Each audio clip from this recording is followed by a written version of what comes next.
Can you see the slide? Yes, sir. Nampak, sir. Alright, bismillah. Continuing. Muka gelap ni. Gelap nampak muka? You all Nampak sir, handsome macam selalu. Okay, sir. Allahu Akbar. Semuanya Allah punya. Alright, jurisprudence. First kita akan masuk, kita akan tengok what is jurisprudence. Record dah. Okay. Sana. Record dah. Okay, what is jurisprudence? So by definition, jurisprudence is the word that explain juris is for the Latin word of right of law. And then prudent is the ability for us to look at oneself and to utilize our method of reasoning. So jurisprudence is actually, kalau you tengok online, it is a study of a theory of law, yeah. So or the philosophy of law. Philosophy means philosophia. Philosophia is love of thinking, yeah. Sophie is love. Philo is love. Sophia is thinking. Yeah. So this group of jurists ataupun if you are the person yang memang suka fikir, there are categories of people. I'm jatuh kategori suka fikir. I don't know who you are. If you know yourself, you don't like to think about things, you just follow procedural. Dia kata apa ni, this particular group, the conformity group.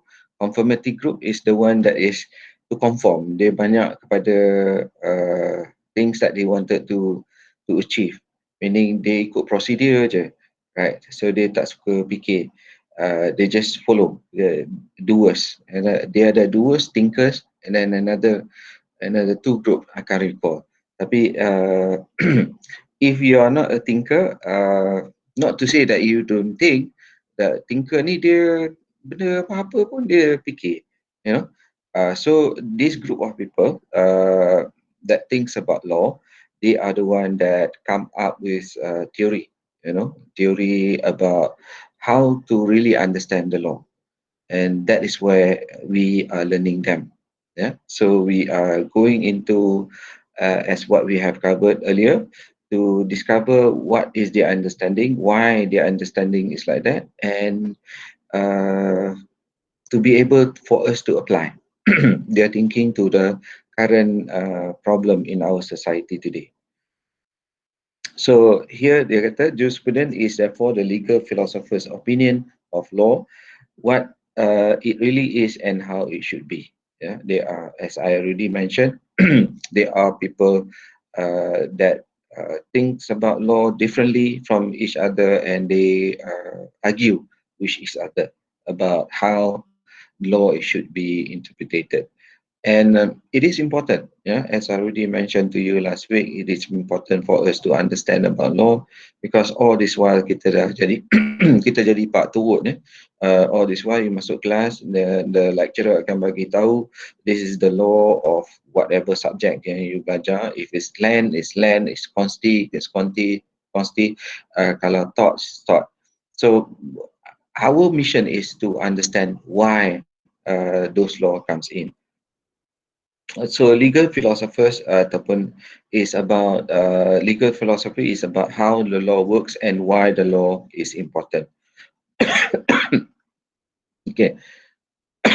You can stop me at any time to ask me of any questions related or tak related pun tak kisah. Yeah, can you do that?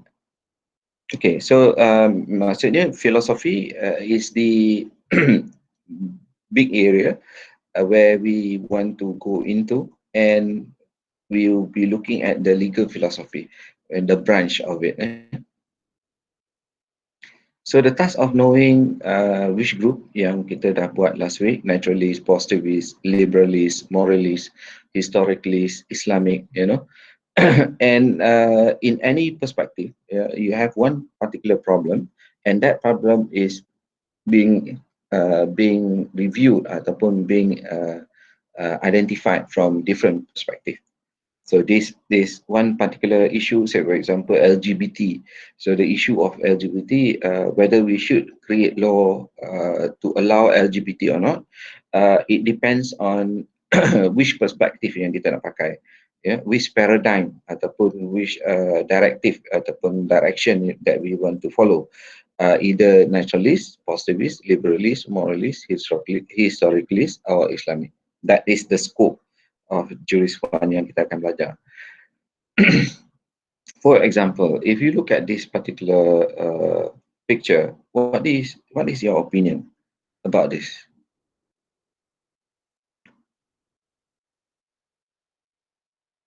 Macam mana?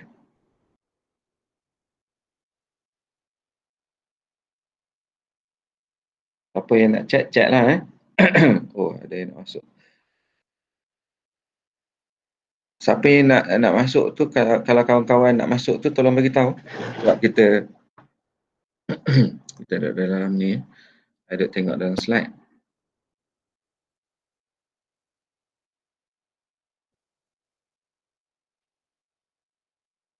Okay, guys.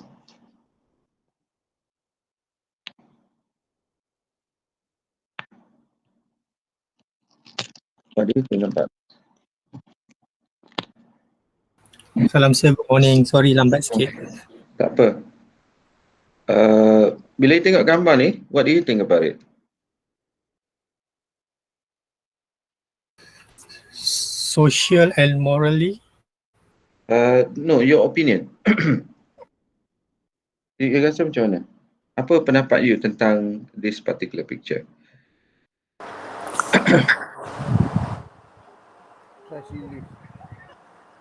Atik, you rasa macam mana? Apa reaksi? What is in your opinion? Freedom, okay, good. Right. Lagi? Conservationists are not good to smoke. I mean, like ladies especially. Okay, it's not good for her to smoke because being a lady, The rest? As a conservationist. Tak apa, you don't have to classify yourself, but your own opinion, your own personal opinion. Bila tengok satu-satu benda kan, this is the picture that I want you to respond.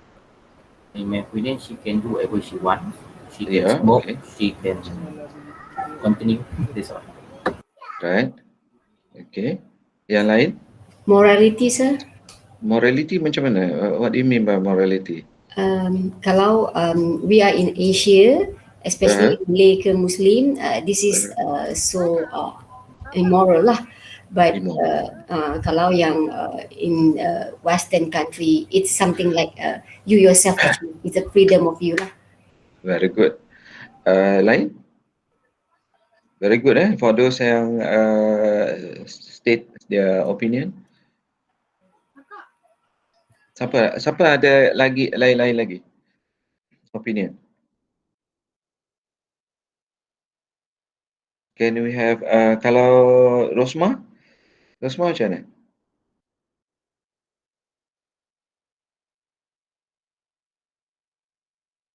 Sir, I yang cakap morality tadi, sir. Oh, okay. Rosma bukan Osma.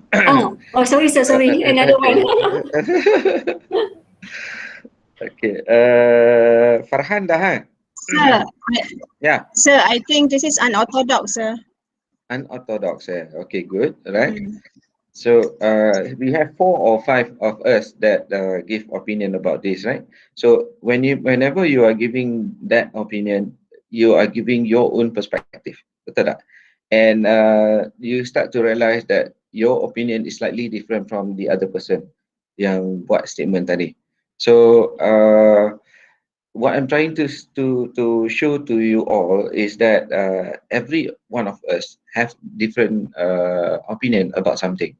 Whenever you look at this particular picture, you even though you are not the person yang cakap, in your mind or in your heart, do you have developed an opinion over this? Whether you agree or disagree with your friends, you still have your own opinion, right? So that is what we are doing. Okay, we are looking at all these juries. They are coming out with their own opinion about a situation, about law, and their opinion of how we should see the law. So that is where we are coming. Yeah. So we have to look at from the perspective of those people. So what we have learned so far about law is about the objectivity of the law. So what is the object, yeah, the purpose of the area of law? From Asasi, this is from the full time lah. Then from Asasi to date, what name them? Apa yang you dah belajar? Okay. For example, the paper yang you dah belajar apa setakat ni? Setakat ni dah belajar Consti, dah belajar MLM, criminal, land, land dah belajar kan? Dah. Association.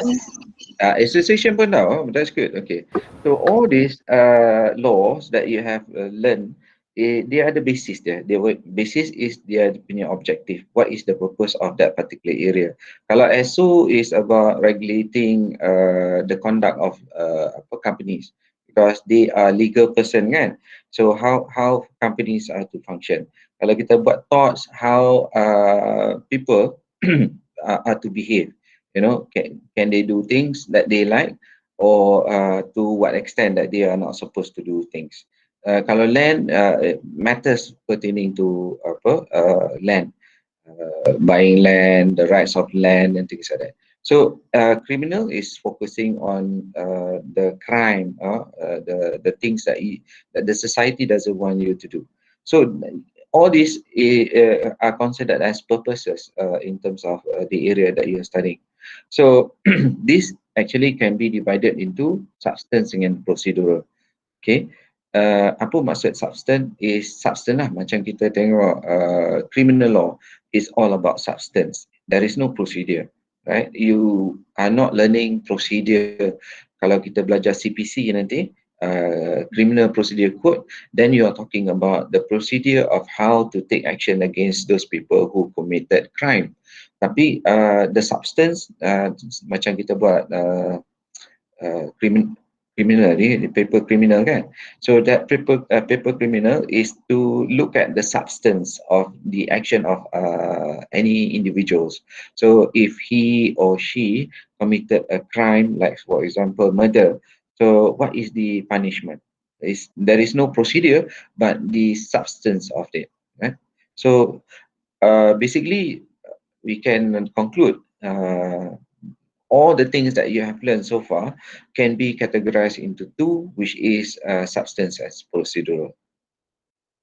Okay, so all the while we're learning without actually questioning everything that you have learned. So there are things that you ask in class pertaining to that particular subject that you learn, only to get clarification. You are not to the extent that apa orang kata, ada orang masuk.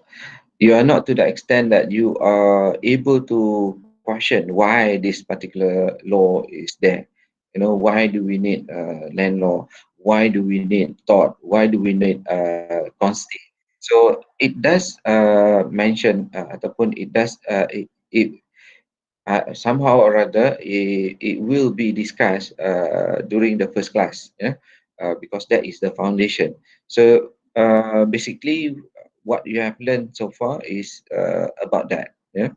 Basically 90% of what you have learned, either substance or procedural.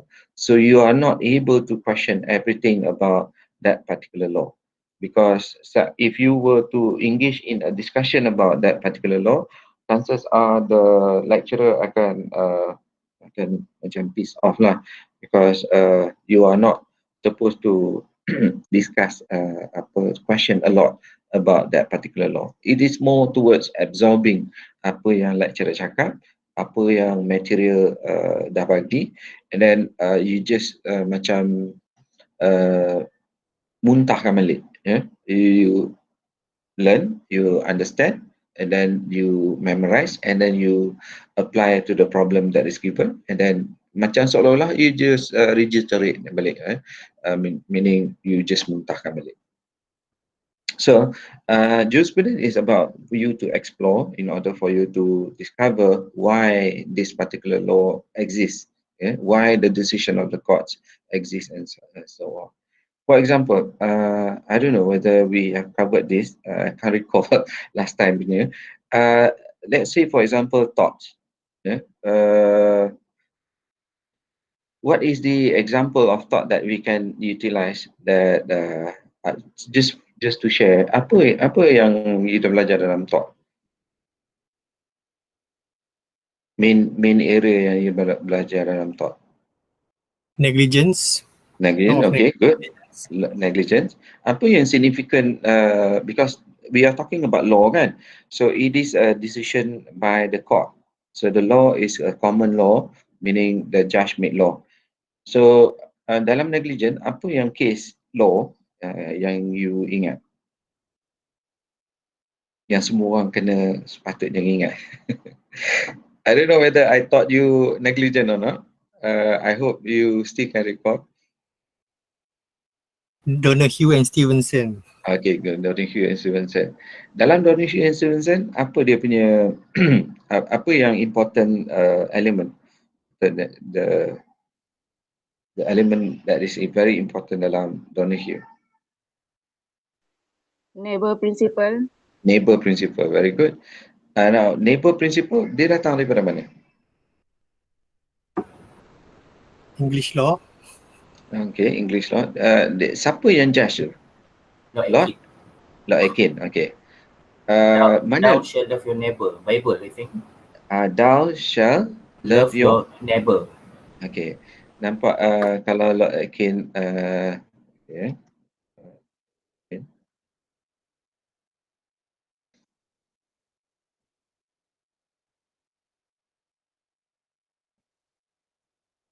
Just ambil sana.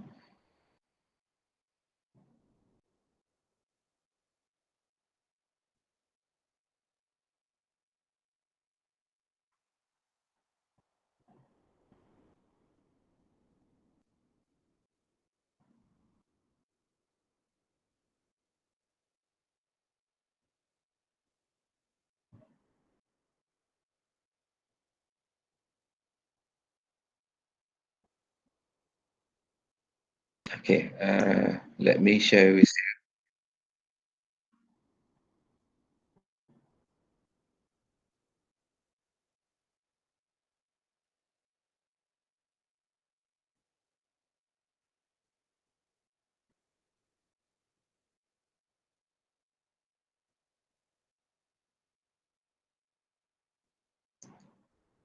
Boleh nampak ni? This is the ratio decidendi, the reason for the English law, the decision. Ni apa yang dia cakap lah, kan? So you baca ni. Dia sampai the rule, okay? Di sini yang the more important area. Wah, ada. Okay.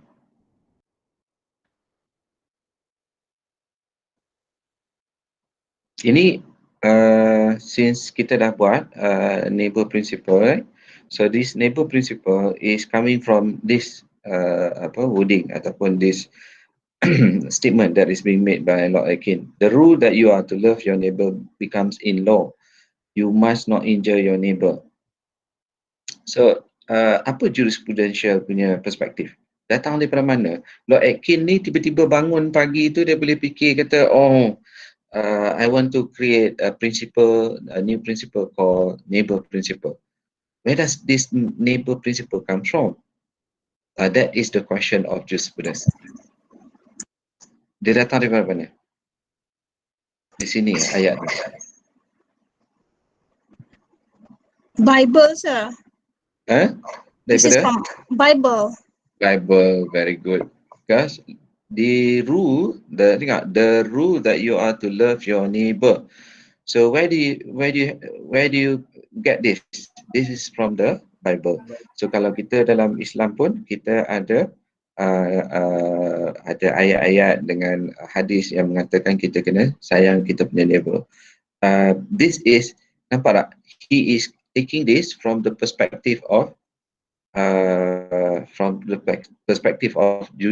jurisprudence, from natural punya point of view. Okay, that is one perspective from the law of thought. So every cases that you discover dalam law of thoughts actually ada dia punya jurisprudential punya perspektif. Okay, land law pun ada. Apa yang case yang significant yang you belajar dalam land law?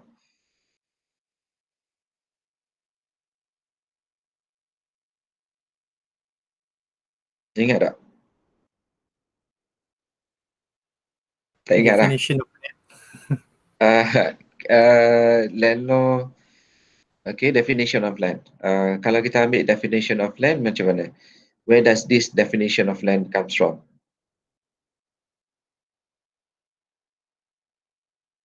Yang kita tahu ialah, kita tahu that what is definition of land kan? Tapi where does this definition come from? It comes from the National Land Code. Kalau nama pun code, macam mana tu? What do you understand about code? It's not act.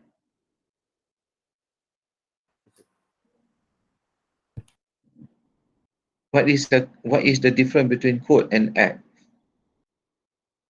Dalam MLS kita belajar kan? What is the difference between code, act? Ada nampak beza dia?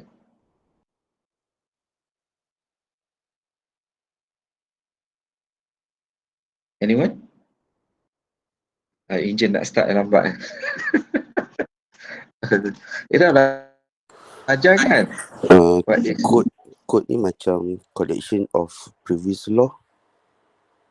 Okay, very good, very good. Code is the collection of previous law, meaning dia ada banyak laws that we can compile and we become a code. Yeah. So National Land Code ni dia it is not being created by the Parliament.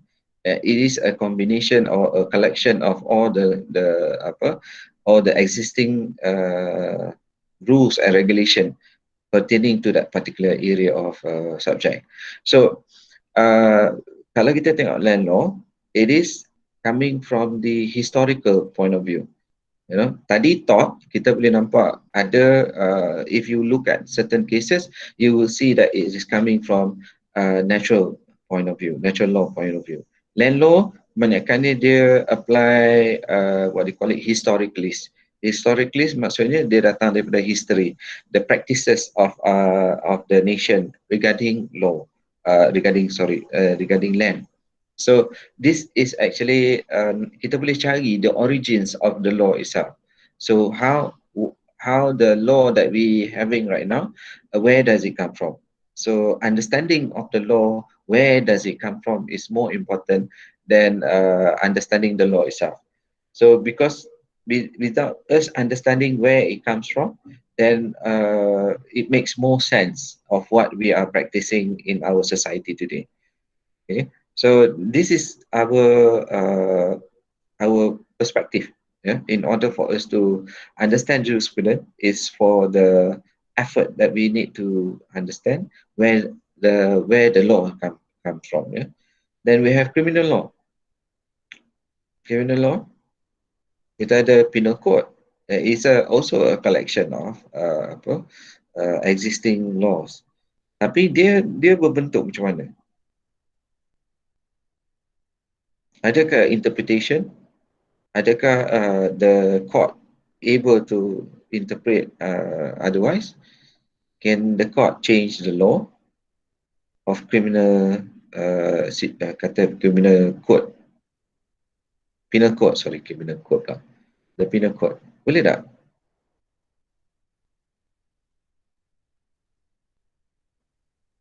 Rasa-rasanya? Boleh ke tak? Kita tanyalah. Farhan dah cakap dah tadi. Atik, macam mana Atik?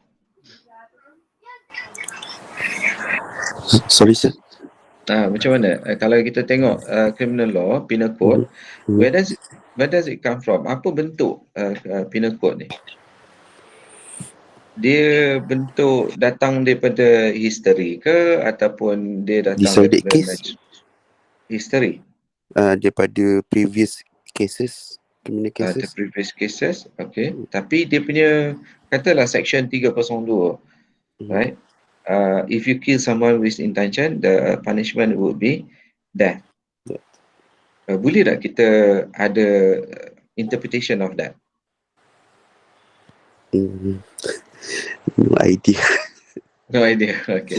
Kalau perspektif jurisprudence, thank you Atik. Kalau perspektif daripada juris, dia criminal law ni is more towards positivist. Positivist maksudnya something yang kerajaan kata ataupun somebody in authority kata, then we have to follow. So criminal law akan berbentuk dalam keadaan macam tu. Dia tak banyak kepada natural law. Tapi the basis of criminal law ada dia punya element of natural law. Maksudnya bunuh is something that nobody wants to happen. Bunuh is for 1,000 years ago and 1,000 from now. Bunuh is still something that all society in the world do not recognize. Yeah, they don't allow people to go around and kill each other, right? So no matter where you are, tak kira negara mana you berada, still killing someone without justification is something that is considered as wrong. So that is a natural. Yes, saya rasa sebab criminal law ni it's punitive in nature.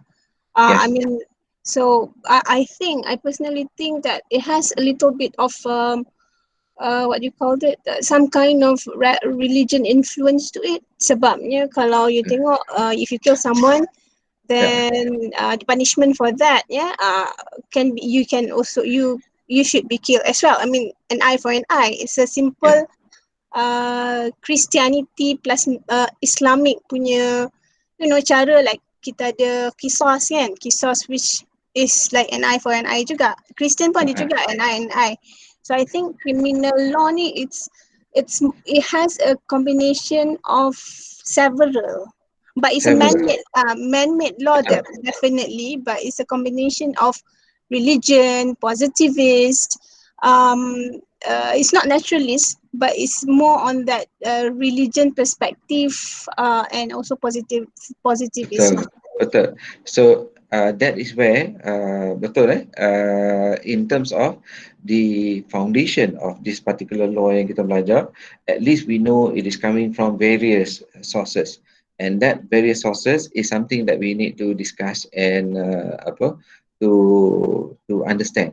That is where our purpose of learning jurisprudence is to understand that particular law, where does it come from in terms of this foundation, dia punya strengths tu kat mana. Is it natural law? Is it religion? Is it something of positivist, you know, rules that you have to follow.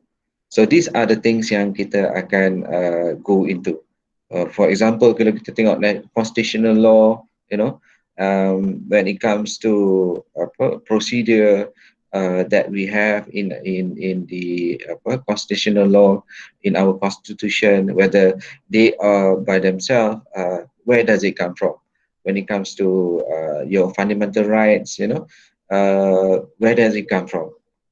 These are the things that we actually never had the opportunity of learning. Where does it come from in order for us to learn that particular area of subject?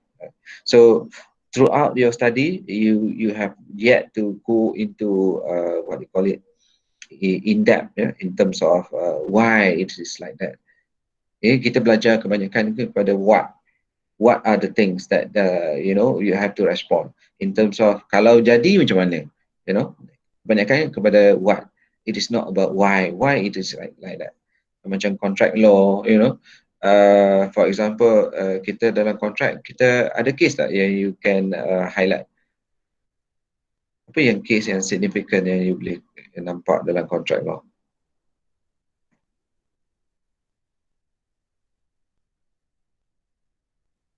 Any significant case yang you boleh ingat? Khalil and Carbolic smoke ball. Okay, Khalil Carbolic smoke ball. Datang daripada mana dia punya foundation of that decision of that particular judge?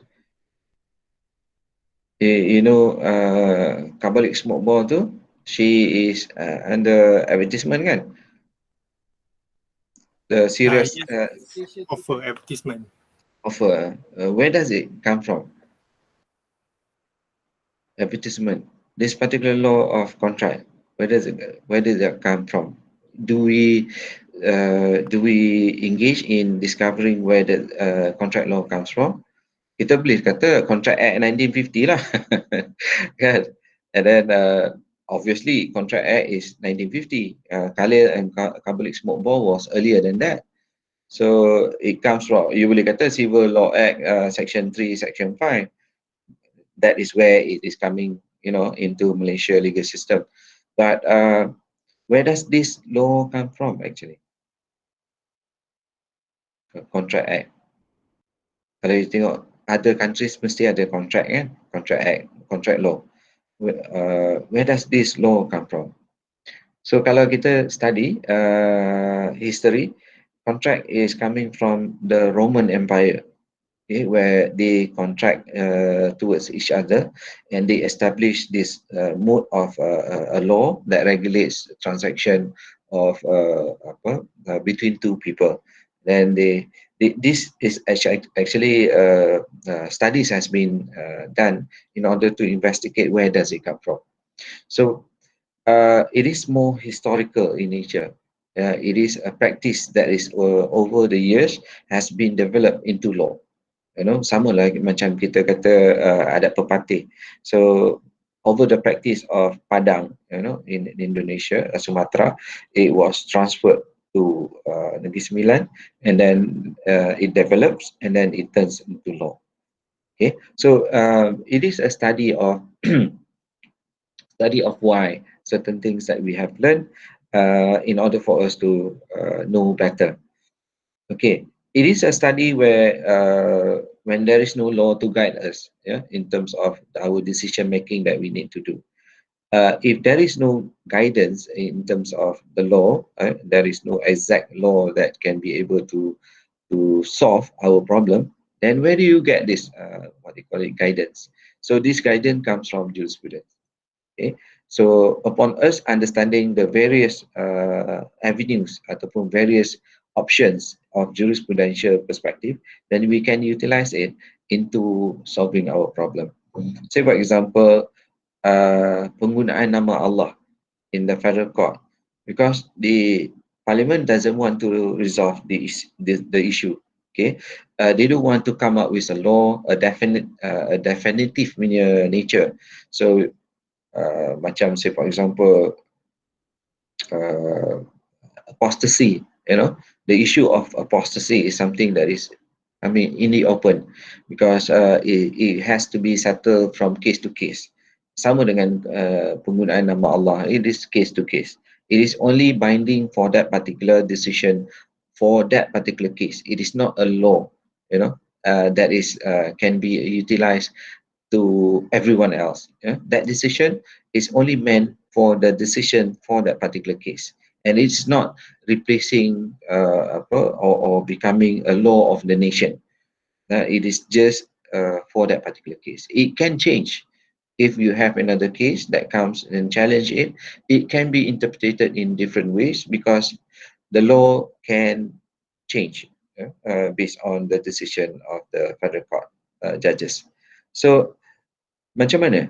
How do they get the guidance in order for them to get solution? Because judges, they have to come up with solution. Okay, they cannot say I have no idea, there is no law, so I cannot make decision. So it doesn't happen in that way. Judges must be able to give their decision, and if there is no law, there is no section, there is no act, so they have to come up with a decision. And that is where you can see dalam Lornishu and Stevenson, when there is no clear cut law, they have to be creative into creating their own answers. That answers is actually jurisprudential punya basis. There must be some jurisprudential basis. Yes, soalan. Sir, Yeah. yeah. Sometimes kan judge kalau dia tak ada law they can use, they will always give out reason apa, we are not here to make law, it's the legislative punya function. Yes. Dia macam sorry my ni lah, dia maki parliament lah. Dia kata you guys, you are being paid, to create laws. The purpose of legislative is to give legislation, to create legislative. Parliament punya work is to create laws, to give a law for the administrators, the executive, to run the country. If you are not able to, macam sekarang, we don't have a session that is going on. The law that is being created is a law that is not being checked. Under emergency, nobody is checking everyone else. Everyone anyone that is in power can create any law that they like without any checking. The purpose of parliament is to make sure that the power is to be checked. Checked by whom? Checked by the opposition. The query, the debate that is going on, it is no longer there. So, macam mana? So, you have to, itu yang kata parliament has to sit, to let the function of parliament in order for them to come out with law. And that particular law is where you can see the response of the judiciary saying that you guys, you don't do your work, we have to clean up for you and face the society. Society orang kata judge ni tak Islamic lah, kafir lah, issues that is prevailing in our society. They do not want to resolve it by virtue of law. They don't want to argue and debate it inside the parliament because they don't want, stress in the society. Whereas the society is in stressful punya situation. No matter what you want to do, you have to settle it because that is your task. Kan? Tapi sayang lah, it is not happening, right? So you guys, hopefully you are going to be in a position when there is no law. So what would be your decision that you are going to make? Say for example, kita ada satu fictitious case, that is we call it Splanchen Explorers.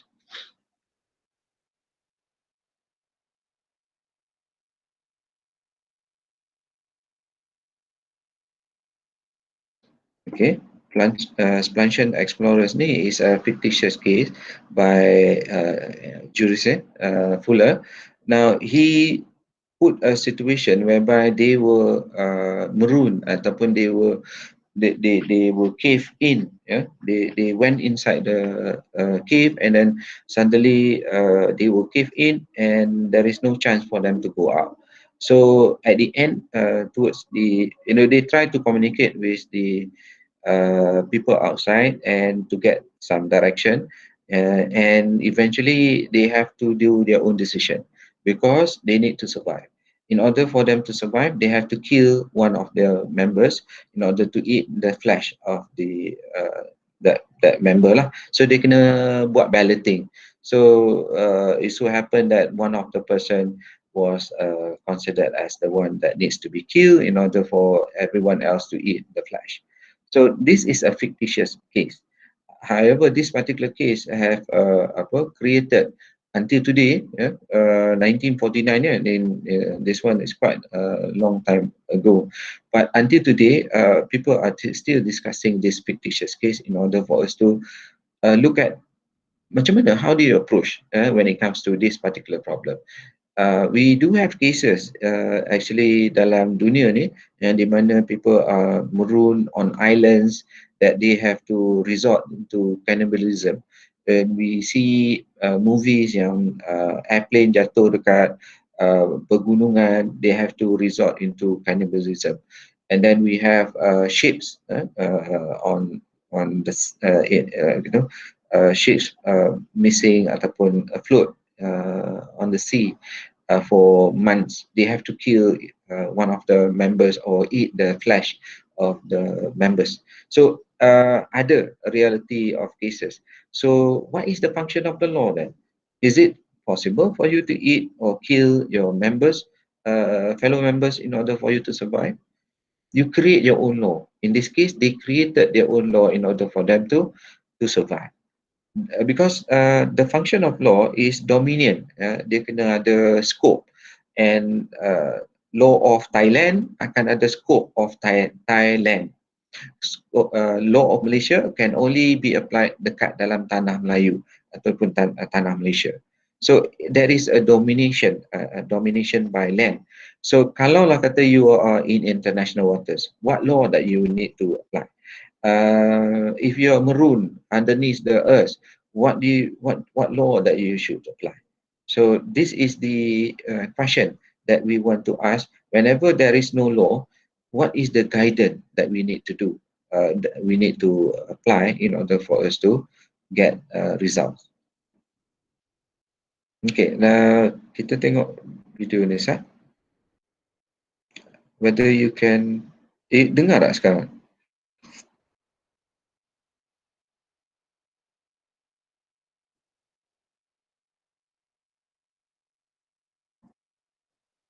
Boleh dengar? Tak boleh, sir. Tak boleh kejap.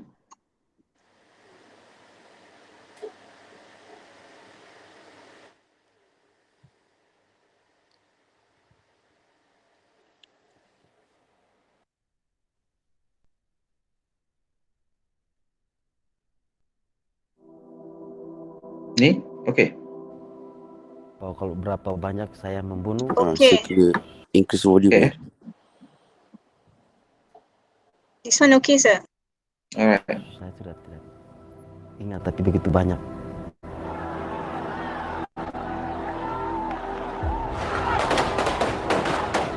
Saya potongnya udah pakai emosi.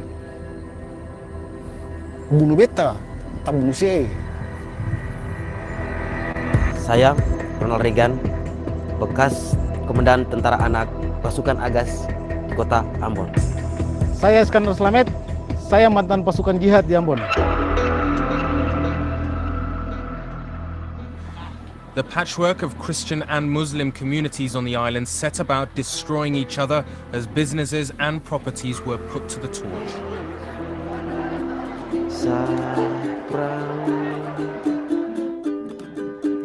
Yesus penolong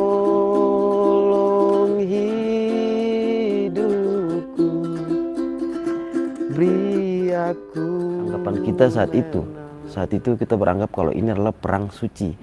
Kita membela agama dan membela tempat tinggal kita.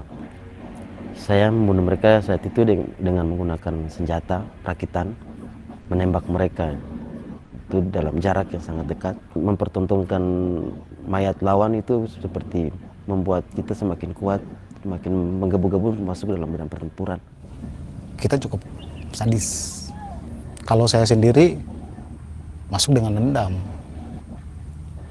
Saya punya dendam yang cukup kuat. Saudara sepupu saya juga ketembak mati di tempat.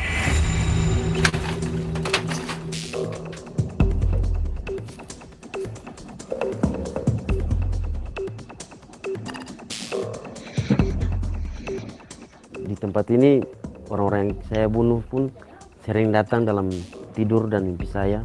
Mereka selalu menghantui.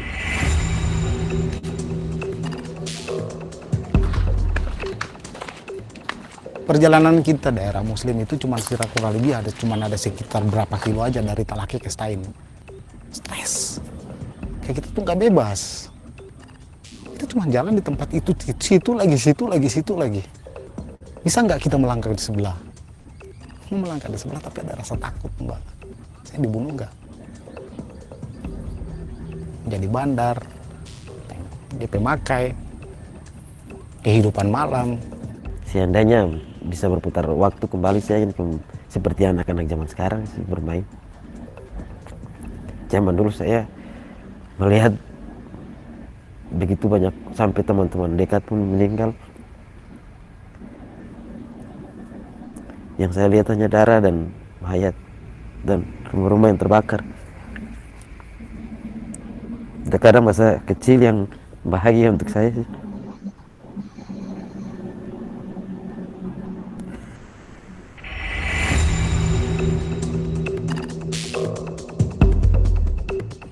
Masih dengan curiga, kita datang dengan curiga.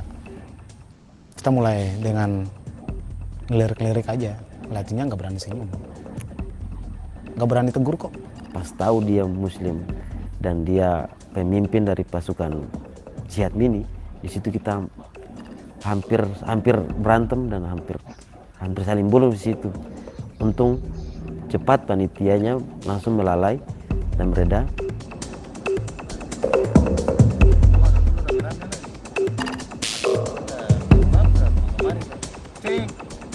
Kita tulis amarahnya kita, emosinya kita, rasa bencinya kita, rasa dendamnya kita.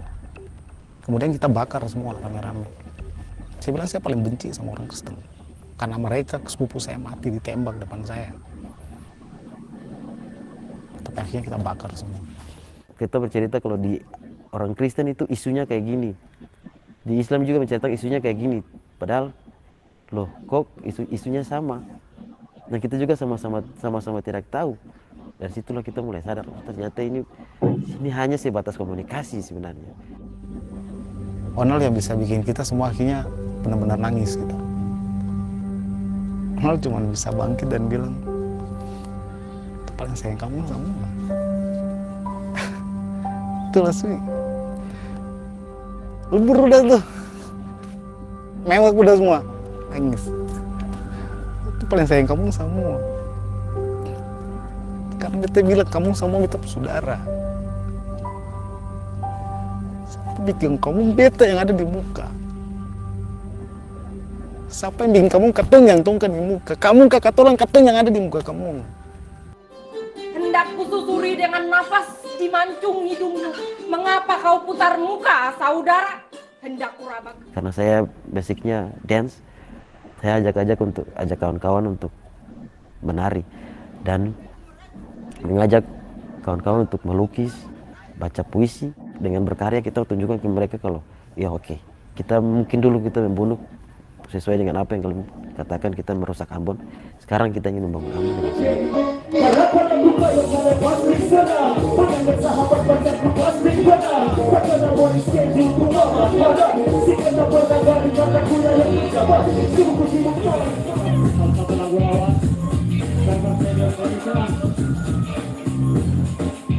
ini mungkin kalau menurut saya.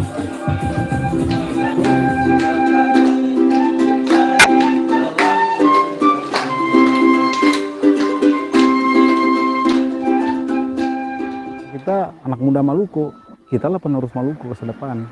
Konflik Maluku itu tidak ada kalah atau menang, karena kita banyak yang mati, ya kita banyak yang juga rumah kita banyak yang terbakar, sama juga dengan Muslim, juga sama dengan Kristen. Justru kita ini adalah imbas dari entahlah siapa yang punya perbuatan yang kita, pada akhirnya kita yang kena imbas. Harapan mungkin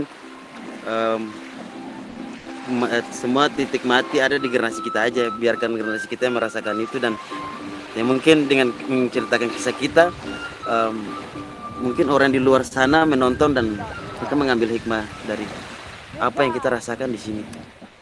Di kau penjaga zaman yang jantan. Okay. Now, looking at that video just now, dia kata let it be their problem. You know, that something that they have to face, something that happened to them. But now we have to question, apa sebenarnya yang berlaku actually? Communication breakdown. Macam mana? Communication breakdown. Communication background. Dia kata tadi kan, it is all basically communication background, breakdown. Jadi communication breakdown ni berdasarkan apa? Apa yang dia punya boleh jadi communication breakdown? Different viewpoints. Different viewpoints. Apa relationship yang tadi dengan apa yang saya cakap tadi? When you have problems that you are not able to settle. Sebab tak ada undang-undang. You know, the force of law is not able to help them. You know, when there is a breakdown in law, the society will start to collapse. You know, when you are unable to have a government that is able to put proper ruling, regulation or laws, then the society will start to break down. That is the reality of things. So law is for us, for the society, if they were to really think about it, the structure will fall if all the laws that we have is not able to be enforced.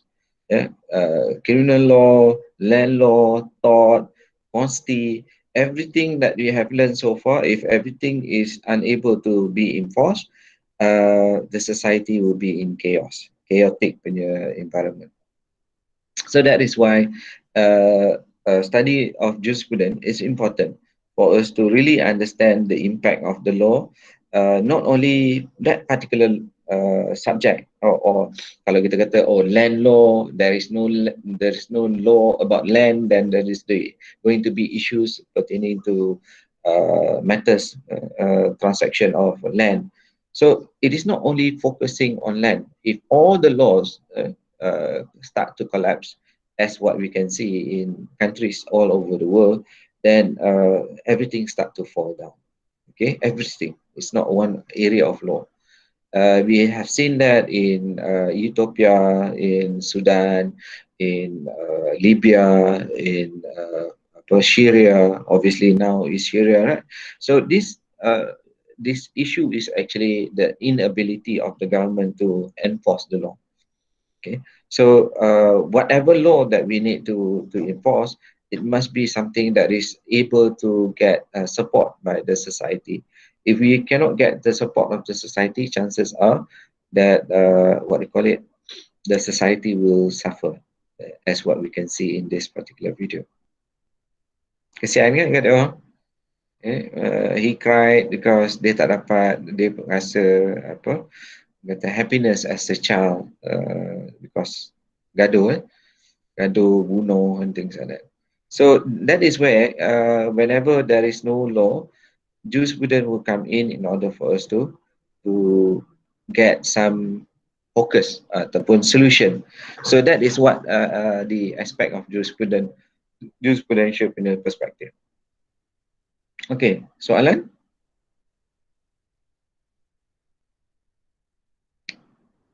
Nampak dia kata towards the end, dia kata jurisprudence is important to resolve tricky and sensitive issues. Any comment from anyone? Lidah keluar ataupun so coming back to the court of law, federal court, it is important for you, if you are the federal court judge, and then because at the top level you are going to be guided by jurisprudence. As legal practitioner, you will always be questioning whether the law that was put forward to you is something that is unreasonable, whether it is legal. You have to question, because the mood is to question everything. Okay, once you dah belajar jurisprudence ni, I don't want you to like just for example, apa yang lecturer cakap, you just accept just because if I don't accept, and then chances untuk nak pass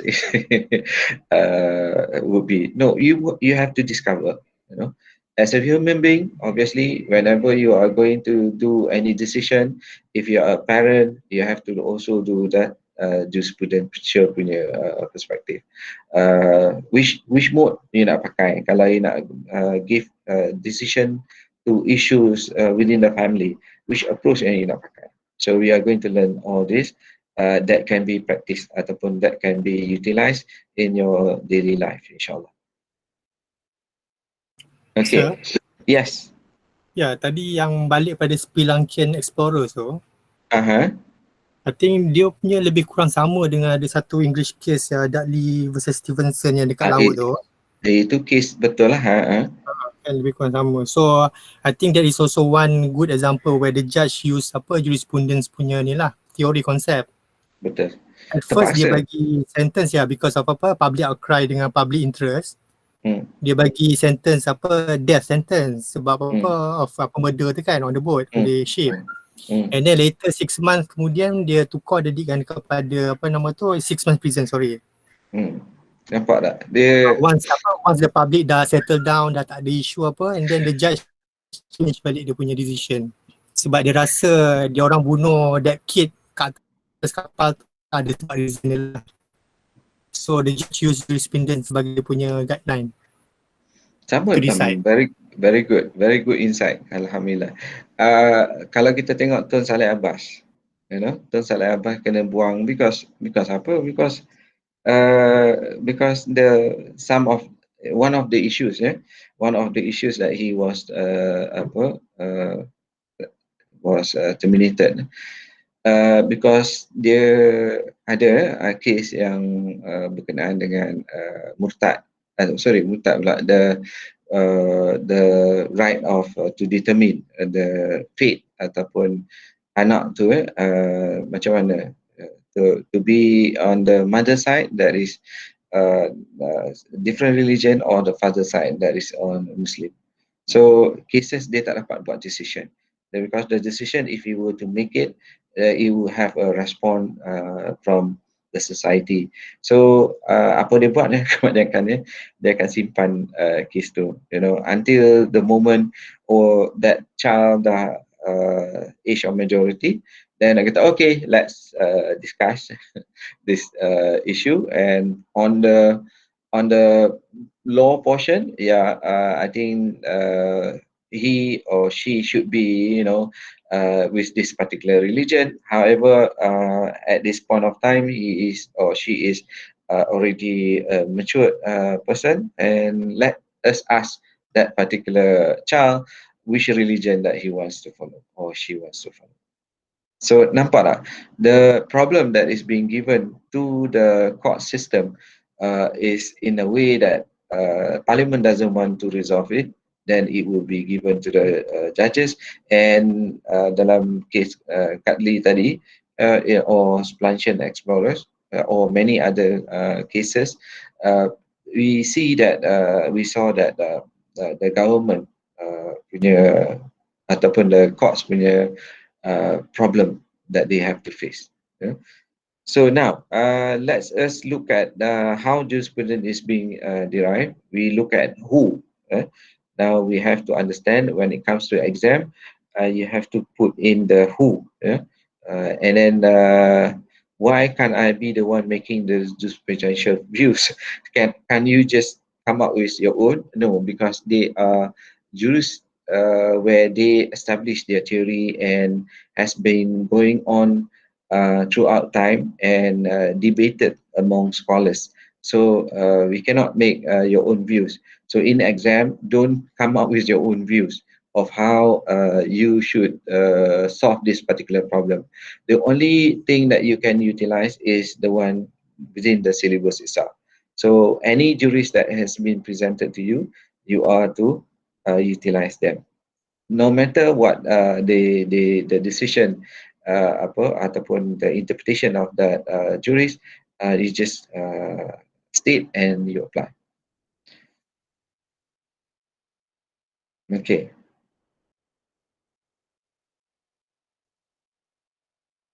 Any questions so far? So jadi kalau kita tak tengok juris ni, kita nak tengok macam mana ni, how to get the bird's eye view. Let's look at this particular video.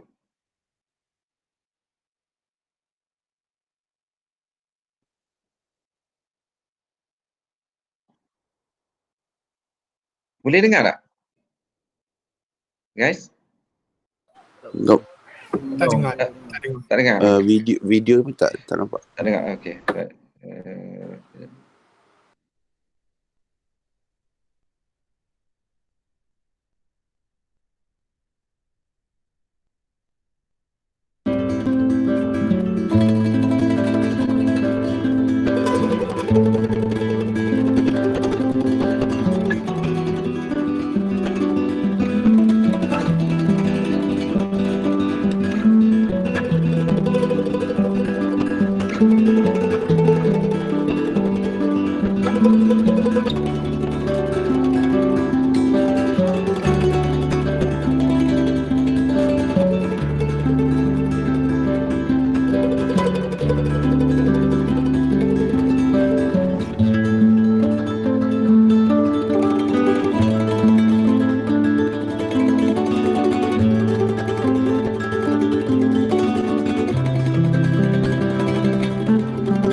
Now, nampak tak the moral of the story ataupun the video itself?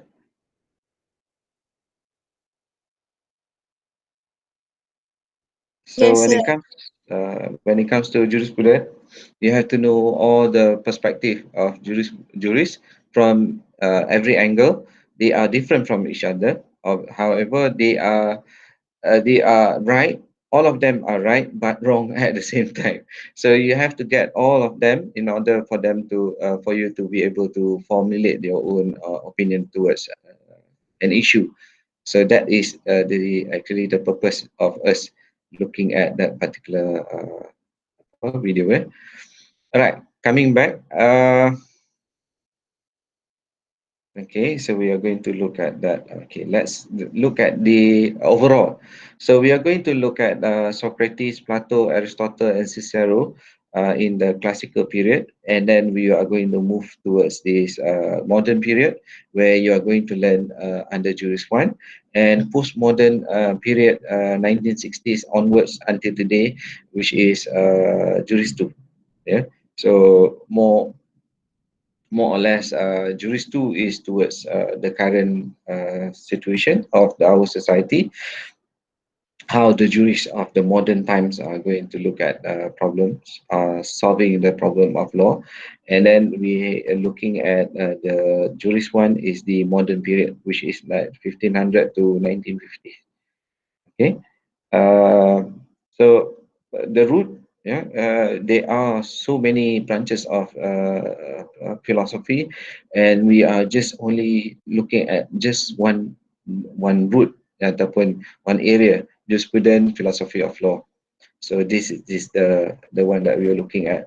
Kalau kita tengok yang lain, ada philosophy of mathematics, education, history, religion, politics, and so on. And then the main root would be or the trunk. You can say that the trunk is the study of philosophy, meaning we need to understand things. In order for us to understand the tree, we have to understand the roots itself. Kalau you tengok siapa yang gardeners, kalau you nak tengok pokok you cantik, you kena tengok akar dulu. Kalau akar dia okey, insyaAllah okey. Kalau akar tu tak proper, you don't understand about the nutrients untuk akar, then the pokok will not be fruitful or something that you like. Sama dengan law pun. If you are not able to understand about law, then the result of the law is not something that you will like. Okay, the meaning of law.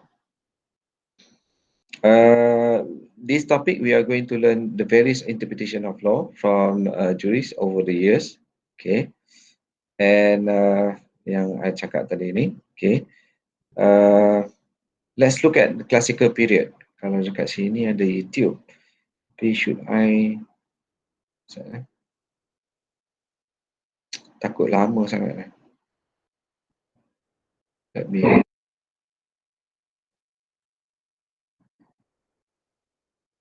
Oh, boleh lah. Sekejap,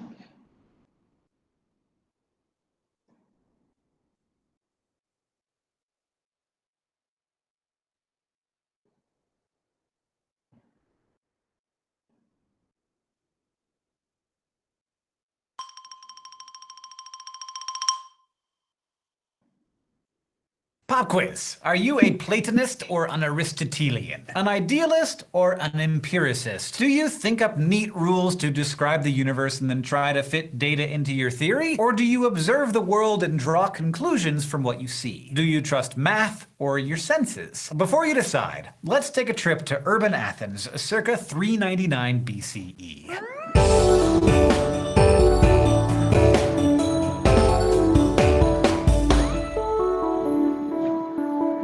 Last week, we met the pre-Socratics. Despite having by any reasonable standard invented science in Europe, these thinkers are lumped together today as simply not Socrates. So, Who was this smarty pants? Socrates didn't have a single clearly formulated natural philosophy. He didn't even study nature. He studied politics and morality and prided himself on not claiming to know things. But Socrates did two important things. He asked a lot of questions, which influenced how philosophers went about teaching their ideas, and he inspired the two rock stars of classical Greek philosophy. Socrates held that knowledge comes from asking questions. So many questions. His name is attached to the Socratic method, in which you constantly ask questions so that students can steadily break down a big problem into smaller parts they can test hypotheses against. It's okay if they realize that a hypothesis is wrong. In fact, it's good. It means they're moving away from falsehood. The Socratic method is an example of negative hypothesis elimination, or proving that something is wrong to narrow down the possibilities of what might be right. But Socrates' biggest legacy may be his student, Plato,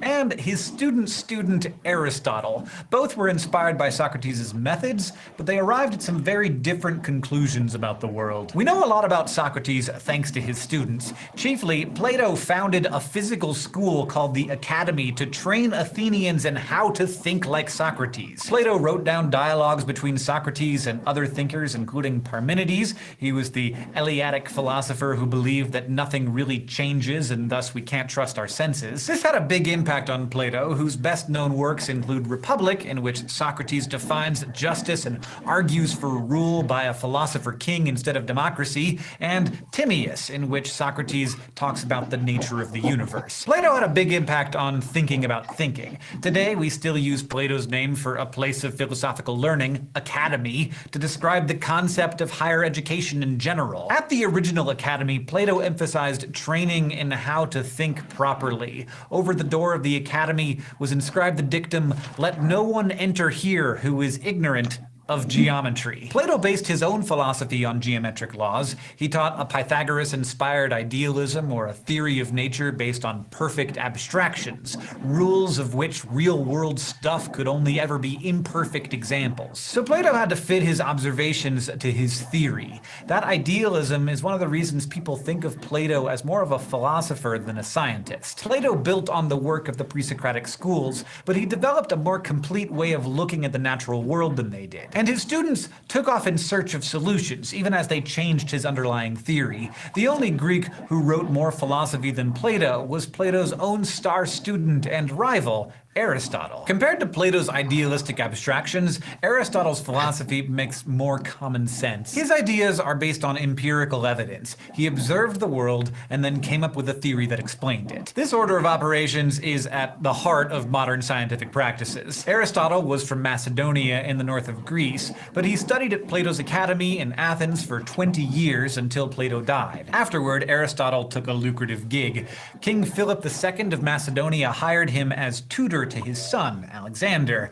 And you know this particular Alexander. He decided to conquer the entire Earth. Before age 30, he ruthlessly conquered much of Asia, Africa, and Europe, ruling over more area than anybody until Genghis Khan. Aristotle's influence on Alexander the Great reminds us that science is always social. From the very beginning, scientists have served bad, heartless dudes. Aristotle, a man who literally wrote the book Ethics, pushed his most famous pupil to invade Persia, kill barbarians, and become a brutal warlord. After Alexander died young, Aristotle went back to Athens to start his own school, the Lyceum. The Lyceum was pretty different from Plato's Academy. Because Aristotle liked plants and liked to walk and talk, his school wasn't in a building, but a grove of trees outside the city. And his school was called the Peripatetic, meaning walky, and thus informal, not like the Academy. It was during the Lyceum years that Aristotle probably wrote many of his most famous works, including Metaphysics, On the Heavens, On the Soul, which is actually an amazing book of proto-biology meets psychology, and his school's highly influential set of textbooks on natural philosophy called Physics. How did Aristotle answer our big questions about physics, such as what was stuff and where are we? He posited a complete system joining the elements and the heavens. This became became the basis for European thought about the physical world for 2,000 years. Let's compare Aristotle's system to his mentor Plato's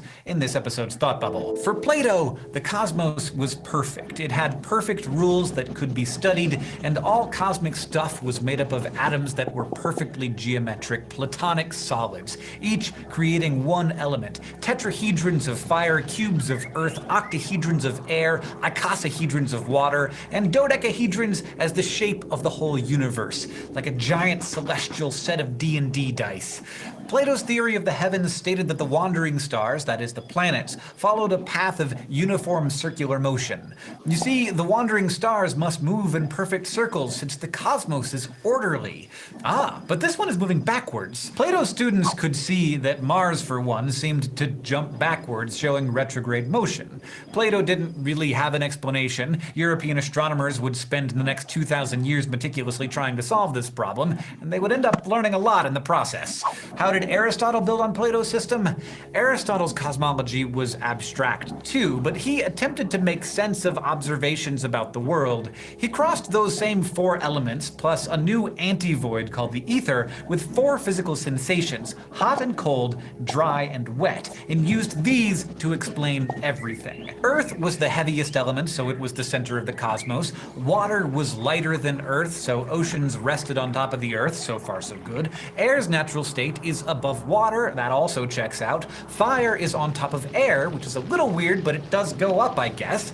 And way out past these four terrestrial spheres, out past the moon, spun the stars, acting according to their nature as ethereal, or perfect circle-moving objects. And nowhere, anywhere in this theory was a void. Nature abhors a vacuum. In Aristotle's cosmos, all of the elements were actively trying to get back to their natural states. Why did flames rise?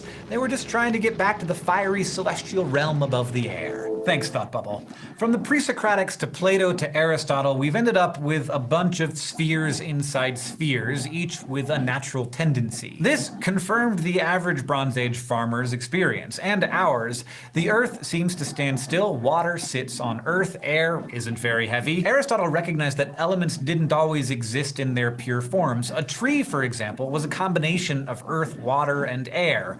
Roots go down into the earth and branches go up into the air. His theories also worked for comparisons. Why does a book fall faster than a piece of paper? Well, because it has more earth in it. Aristotle could even explain natural phenomenon. Why does rain fall from the sky to the ground? Why do volcanoes shoot fire up? Obviously, this isn't how I think gravity works, but it's a way of explaining it that made sense to the ancient Greeks. Where Plato saw a world of ideal shapes, Aristotle had a theory that acknowledged that we're all kind of a hot mess. Things are naturally jumbled up, but always trying to get back to their essential place. Aristotle also loved looking at living things, and he looked closely. He noticed, for example, that the octopus can change color, which is awesome, and that male octopi have a special arm called a hectocotylus, which is something you should Google, because it's weird and kind of awesome, and it wasn't confirmed by scientists until the 1800s. Aristotle trusted that knowledge proceeded from the experience of the senses. In his works, such as History of Animals, among others, he wrote down observations like these about all kinds of organisms. He also tried to classify the world into an orderly system, giving rise to taxonomy. When he attempted to answer one of our questions, what is life, the taxonomy he created relied on a system of souls. Plants were the simplest group, with only a vegetative soul, which let them grow and reproduce. Animals had a vegetative soul too, but they also had a sensitive or animal soul, which let them sense and move. We humans were set apart as the highest group with the three souls: vegetative, animal, and rational. The rational soul explained why we can think and reflect on ideas on top of all that other stuff. This led Aristotle to further theorize that all things can be placed on a line from simplest/least soulful to highest/most soulful. On one end, he placed plants, then worms, and so on. These low animals bore their offspring cold, dry, and in thick eggs. The higher animals made warm and wet babies. So of course, at the other end of the line, Aristotle placed men, meaning not humans, but dudes. According to him, cold maternal blood produced inferior humans, girls, while hot paternal semen produced boys. Aristotle was maybe not someone we would want to elect as our philosopher king today, but Aristotle's system of classification again seemed to confirm his classical and medieval readers' daily experiences. His proto-biological ideas stuck around in various forms until Darwin, getting lumped under the heading of the Great Chain of Being, that all creatures on Earth stand somewhere on a ladder of perfection up toward God. You may have already guessed that this concept has been particularly troublesome when it comes to scientific racism, but that's a story for later. The creepier effects of some of his ideas aside, Aristotle had an answer for everything. For the most part, these ideas were based in observation and conformed to his common sense. His answers were able to explain how the world worked, most of the time. Not only did Aristotle come up with a complete theory of everything, he wrote it down. He was a prolific author, and a significant percentage of his texts have survived thanks to our Arabian scholars. Then again, Plato's transcendental ideas about the cosmos, even if wrong in their particulars, inspired centuries of scholars to think about the universe as having underlying laws, ones that hold regardless of what our senses can show us. So are you a Platonist or an Aristotelian? Or, taking a page from Socrates, is that a trick question? Next time we'll follow out. Okay. So, what do you think about the video just now? Do you manage to get what is Plato and Aristotle?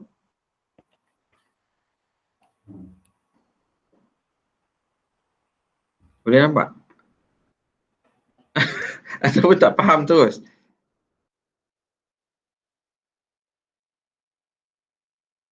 Guys?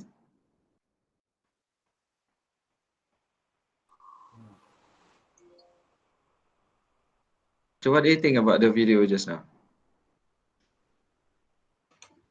Yang pasti dia cakap laju Hilang sangat. tengah-tengah, tak boleh nak follow.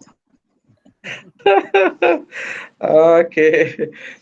Dia dia nak ceritakan Plato dengan Aristotle ni, dia Socrates dululah ya. Socrates is the tok guru kepada Plato, and Plato is tok guru kepada Aristotle, and Alexander the Great is the anak murid Aristotle. So they are what they call it, these people kan, they are in line with one another lah. Cicero ni a lawyer that is under Rome. Tak apa. So what do you understand that you can share with the class about the video just now? Dia similar to that seven men and the elephant tu, seven because Yes. everything dia ada underlying law. Yes. I mean like law that cannot be changed, law that is is there. And then everyone's view, once you combine, then you can see the bigger picture. Very From good. Socrates to Plato to Aristotle to Alexander. Okay, so each one ada their own perspective, right? Tapi kalau Alexander, we don't want to talk about Alexander lah kan, sebab Alexander dia conqueror. But when it comes to this Socrates, apa yang you boleh nampak dia punya approach? I mean, we are studying law, right? So apa yang kita boleh pakai Socrates punya approach towards law?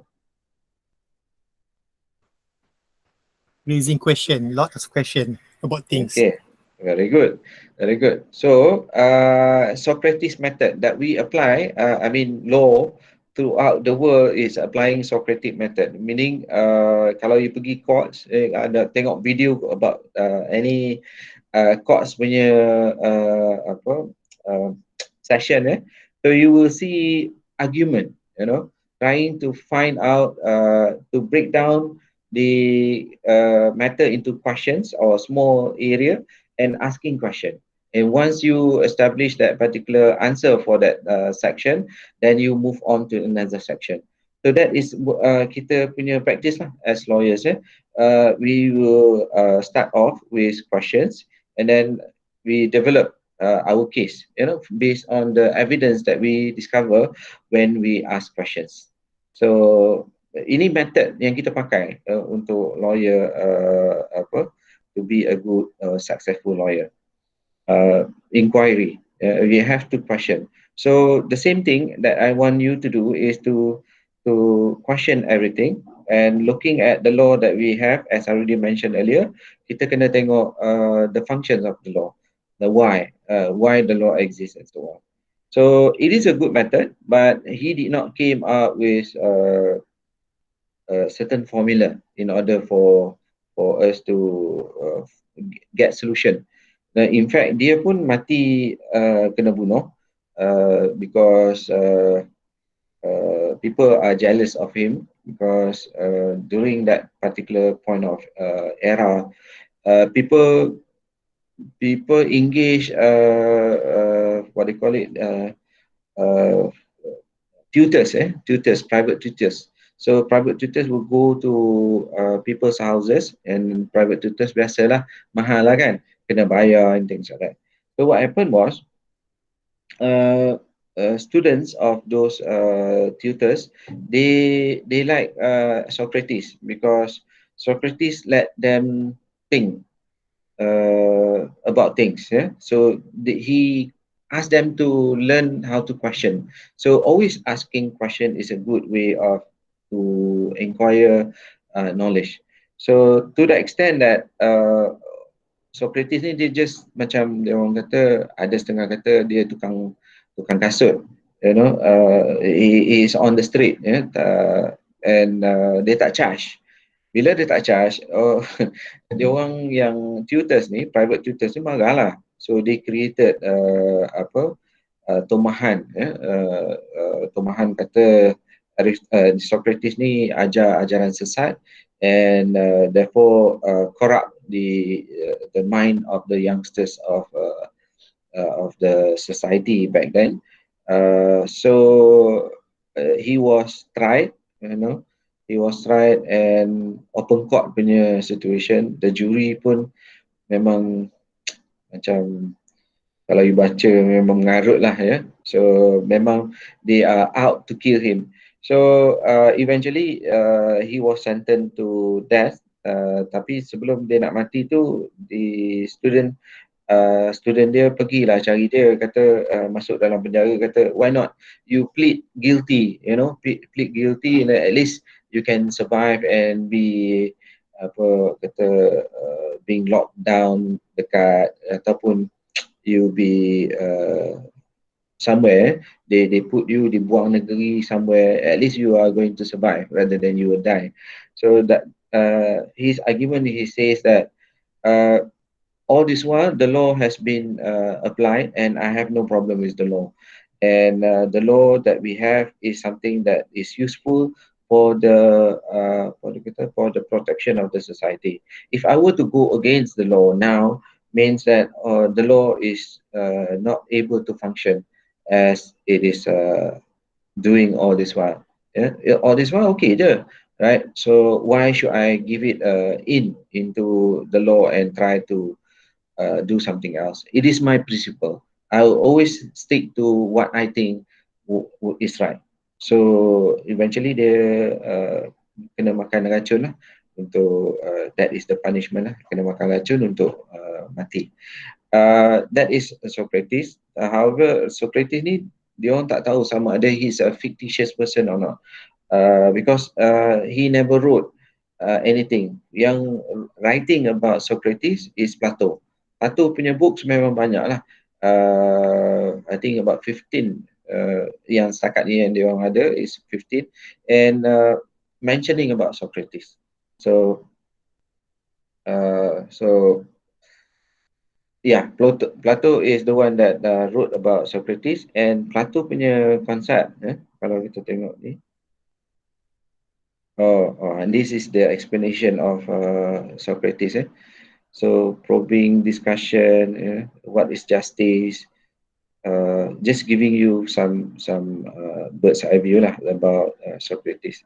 And then Plato pula dia it is a, macam mana I nak explain dia macam ni, he as you can see from the video, he concentrate on geographical punya symbols. Say for example, dia kata if you can think something of an object, say for example a round ataupun a circle, a circle exists, betul tak? Because you can see circles in our nature. So you can look at the circle and can you get the most perfect circle there is? So he is asking. I'm asking you, you boleh dapat circle yang perfect tak? In reality, perfect circle without any apa kata error. Agak-agak you boleh tak? Oh, the 15 yang I kata tu is actually 36 lah kalau we nak tengok overall. So macam mana circle tu?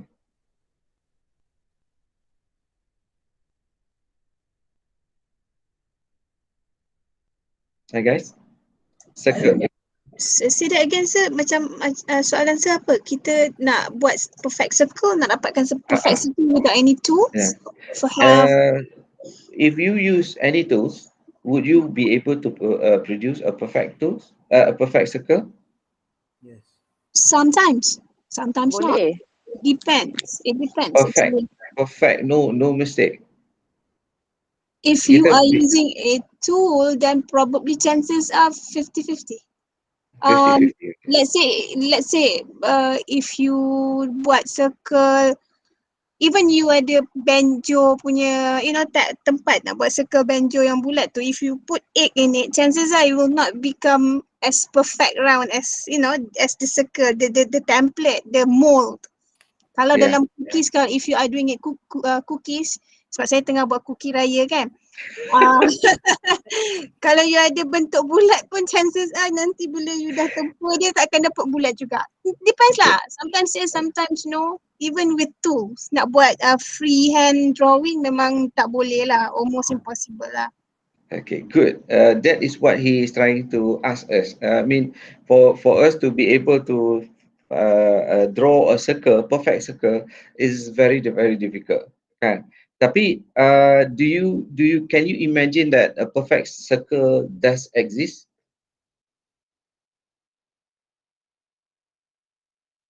I got you. Yeah. Well, if you believe in supreme power, they will be. They have the supreme power can do anything. If you have that kind of idea that the world belongs, or we have a higher or supreme power, then it's not impossible. So it's not about supreme power, but tapi he did not mention about supreme power tapi eventually he did mention about that.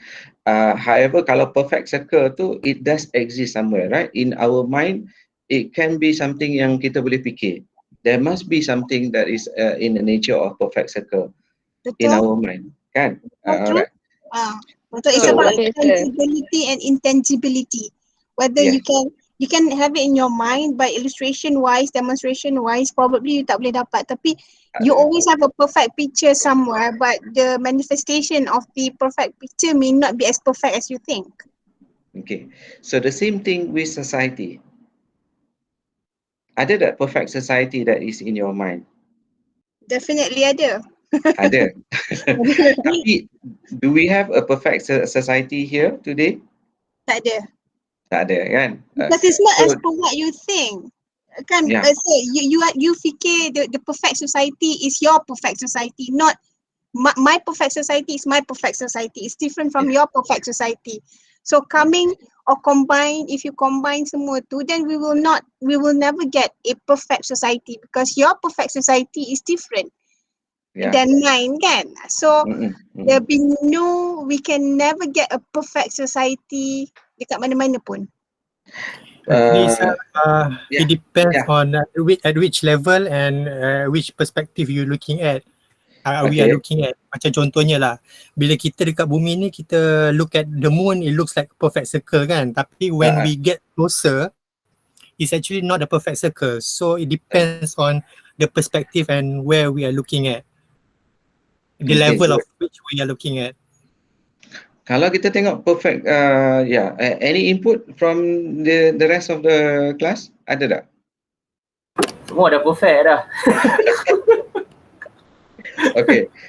Kalaulah kita kata perfect society for us Muslim, I think the class kebanyakannya irrespective whether Muslim ke Christian ke, people who have religion and who have kita kata akhirat ni, heaven.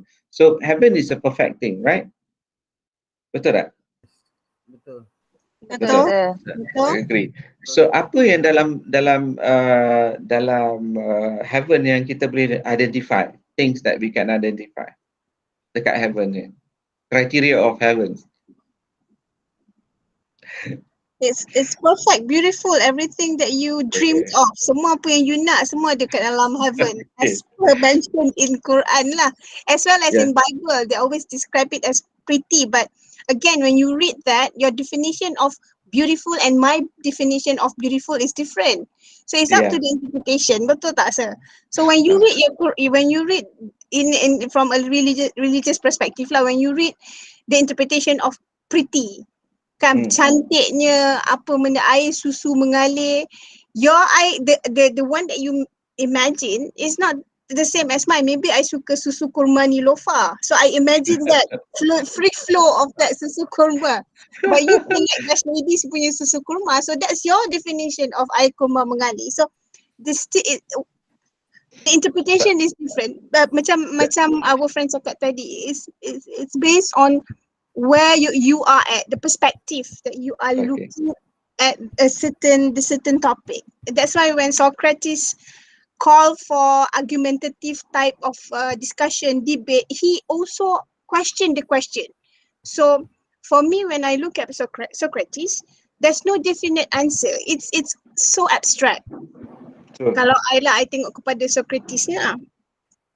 Okay, so coming back to heaven, there is only one heaven, and the way the thing is, I do agree with you.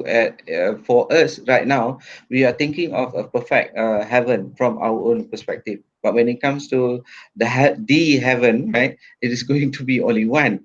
You can change it to the things that you wanted based on every wishes that you have. Okay, now one thing that the general idea, the general concept that we can identify is that it is pretty, is going to be beautiful, is going to be harmonious, and then is going to be happy. You are going to be happy there, and it will be calm. Those are the main criteria yang kita boleh identify. And what he is trying to say is that in our society that we have today, those are the the tenets ataupun the things that the core things that we wanted in our life. Happiness. Everyone wants happiness. Everyone wants peacefulness. So for us, that we know that is one day that we are able to get that perfectness. But if you don't have perfection now, that does not mean that we are not able to move ourselves to that level, to that particular, trying to be very close to what we wanted. Now, as a society, we should be able to change ourselves, move towards that, and we need law in order for it for the society to gear up towards the thing that we wanted. As compared to the video yang tadi dekat Ambon tu, they do not have law in order for them to regulate their society, and it ends up them killing each other. So in Malaysia, the fact that we have the law that we are currently applying somehow or other managed to get our society together.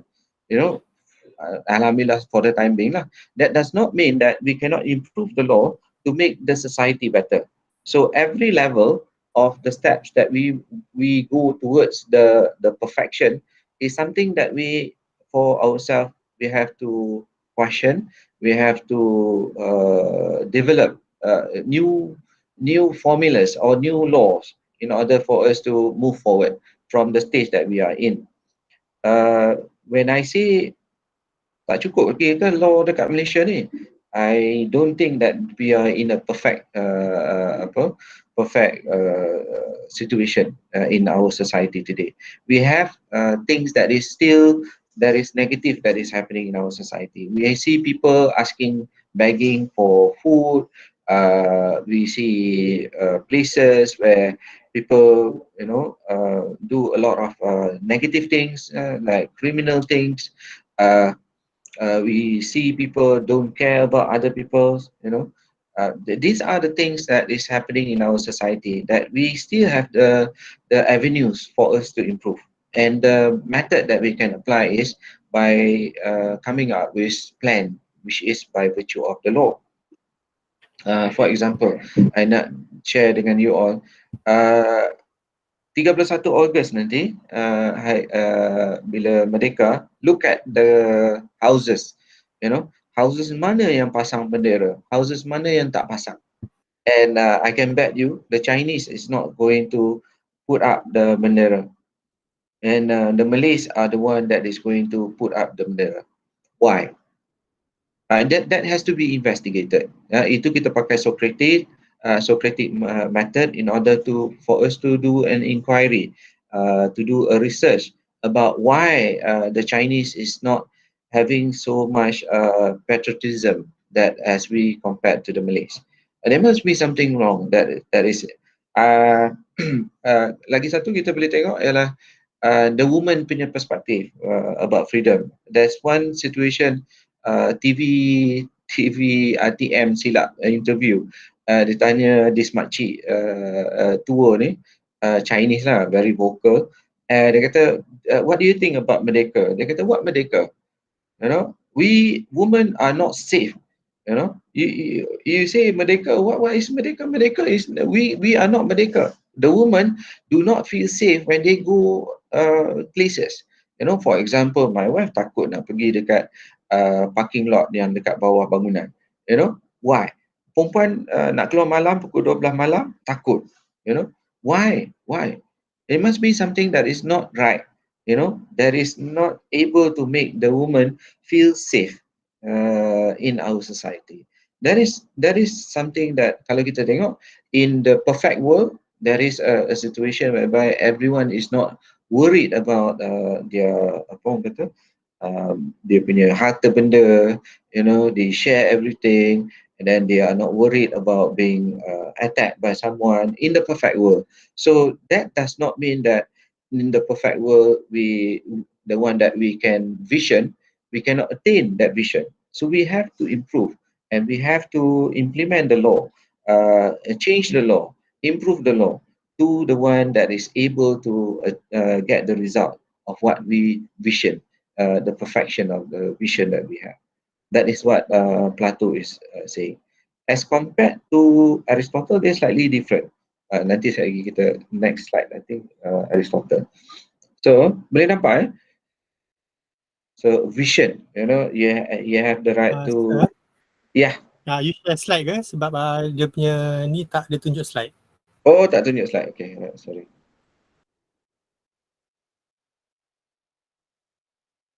Right. So that is Plato. Ada link kat sini. I don't want to panjangkan you punya video tu. Nanti saya lagi tak faham lagi. But that is the perspective of Plato lah. He is trying to ask us to think. Use your rational mind into trying to improve ourselves to something that is we can vision, which is actually existing in our mind. Such as perfect circle is something that is able to achieve. We have to work towards that. So itu yang kita ada method sekarang. We use technology in order for us to utilize we trying to get the perfect circle. So that's the society. So that is what he is trying to say. And then helping people, dia kata sini, we in our society we want to achieve happiness.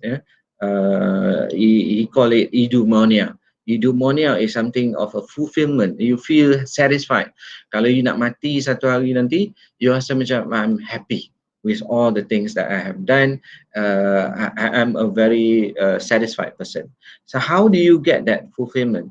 Is that you are able to do the 4 things that he is mentioning in this slide.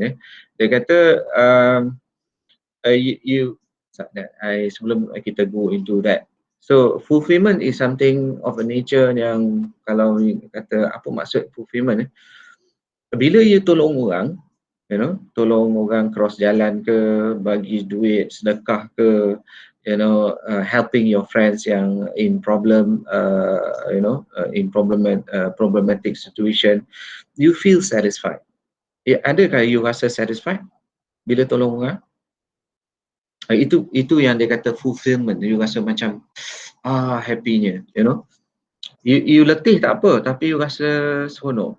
Macam you buat kuih, macam you nak buat kuih raya tu, kenapa you nak kena buat kuih raya?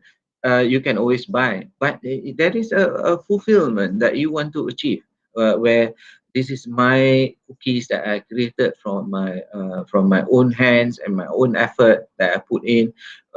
Bila you tengok orang suka makan, you rasa happy. My wife kalau dia masak, dia suka tengok my face bila I makan dengan bertenaganya, I mean seronoknya. I mean that is the satisfaction that we want in life. Okay, so what that got to do with law?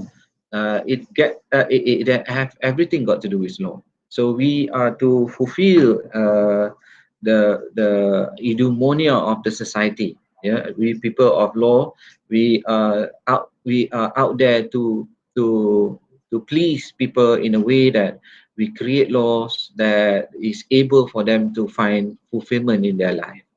And the way he asking us to do the fulfillment is by thinking. Thinking by knowing yourself rather than on impulse. That you always think about yourself. What do you want? If you want something, then you should be able to get some foundation of the things that other people also want. If you want happiness, by virtue of safety as a woman, obviously you should also be looking safety matters for all women, you know, for all women, because every woman wants to feel safety. So the man sebelum ni dia keluar malam pukul 2 pagi, dia tak pernah fikir pun, dia kata safety is something that they are worried about. But if you were to think about safety from the perspective of woman, then you start to realize, oh, I see, now I understand. The women's punya liberation punya movement, yeah, women's movement, we see in our society, we cannot understand them as from male perspective. But if you were to think and try to understand the woman punya perspective, then we will start to understand, oh, I see, now I understand. The law that we have right now is more towards the men rather the woman. When it comes to the creation of the law, it is more biased towards the men. Why? Because men are the creators of the law. Why? Because parliament is full of people representation of men. So when men create law, it is more biased towards men. So it has to be something by nature of you knowing and thinking about others. Yeah? When you learn about yourself, you understand that the importance of your fulfillment, then you start to think about others. So that is number one. Second, dia kata, let your lover change you. Yeah? We are imperfect people. Yeah? You know you are imperfect, but you don't want to recognize that you are imperfect. So you will normally be egoistic lah. You kata, I'm okay. He is the one yang kita banyak tunjuk orang, kita banyak cerita tentang orang lain punya weaknesses. We don't talk about our weaknesses. We try to hide them. So whenever you are in a relationship, your husband or your wife or your family members, you akan perasan kata the weaknesses of that particular person or your partners. So you try to seduce in terms of your partner into changing the attitude that you saw as you're saying that benda tu is not something that is good. Say for example, kalau macam myself tak reti jaga duit, you know, any money that I have in my pocket akan habis. So my wife realized that, so she seduced me into giving all my money to her in order for her to safeguard my money. Otherwise duit akan habis, you know. Adalah RM10 pun, ada RM1 pun akan habis. So my pocket, my wallet, kalau you tengok sekarang memang tak ada 1 sen pun. Because every cent is being pulled by her, and she akan bagi duit macam apa? Macam duit poket lah yang bagi duit poket. So bagi duit poket, okay, this is duit belanja you, so you can belanja this amount of money. So I can go online and buy my motorcycle punya parts and things like that. Makes me happy. But for her, she wants to make us happy and to be able to pay the debt that we have, you know, utang sana. Otherwise, I'm not a good manager financially. So seducing your partners is something that you need to do in order for you to feel satisfied. Yeah. Let your lover change you, meaning I'm letting her to change me, you know, ajari aku Alright, so decode message of beauty. So we have to understand beauty. So far kita asyik kerja, right? Because kerja, kalau tak kerja tak dapat duit, tak dapat duit tak boleh nak belanja, right? So kita nampak belanja is the happiness, but actually beauty is everything surrounding us. We don't pause. Normally kita terlampau sibuk dalam hidup ni, kita tak concentrate on life. So we have to recognize beauty that is surrounding us. So macam mana nak acknowledge beauty? Bila kita bawa kereta, kita dah tengok keliling, kita tengok alam, kita tengok pokok, kita tengok kucing, kita tengok ya Allah cantiknya. Ataupun kita tengok orang pun, saya kalau tengok orang kata ya Allah kau ni cantik ya Allah. Sebab macam mana boleh dalam keadaan alam sekitar nanti, so, bila kita tengok pokok-pokok apa semua, kita akan rasa kita agak cantik, ya. Macam mana manusia kita bernafas, macam mana kita boleh nampak, macam mana kita boleh bernafas, kita hidup. Can you imagine the jantung yang kita ada? For me like 55 years old, 55 tahun tak pernah berhenti, you know.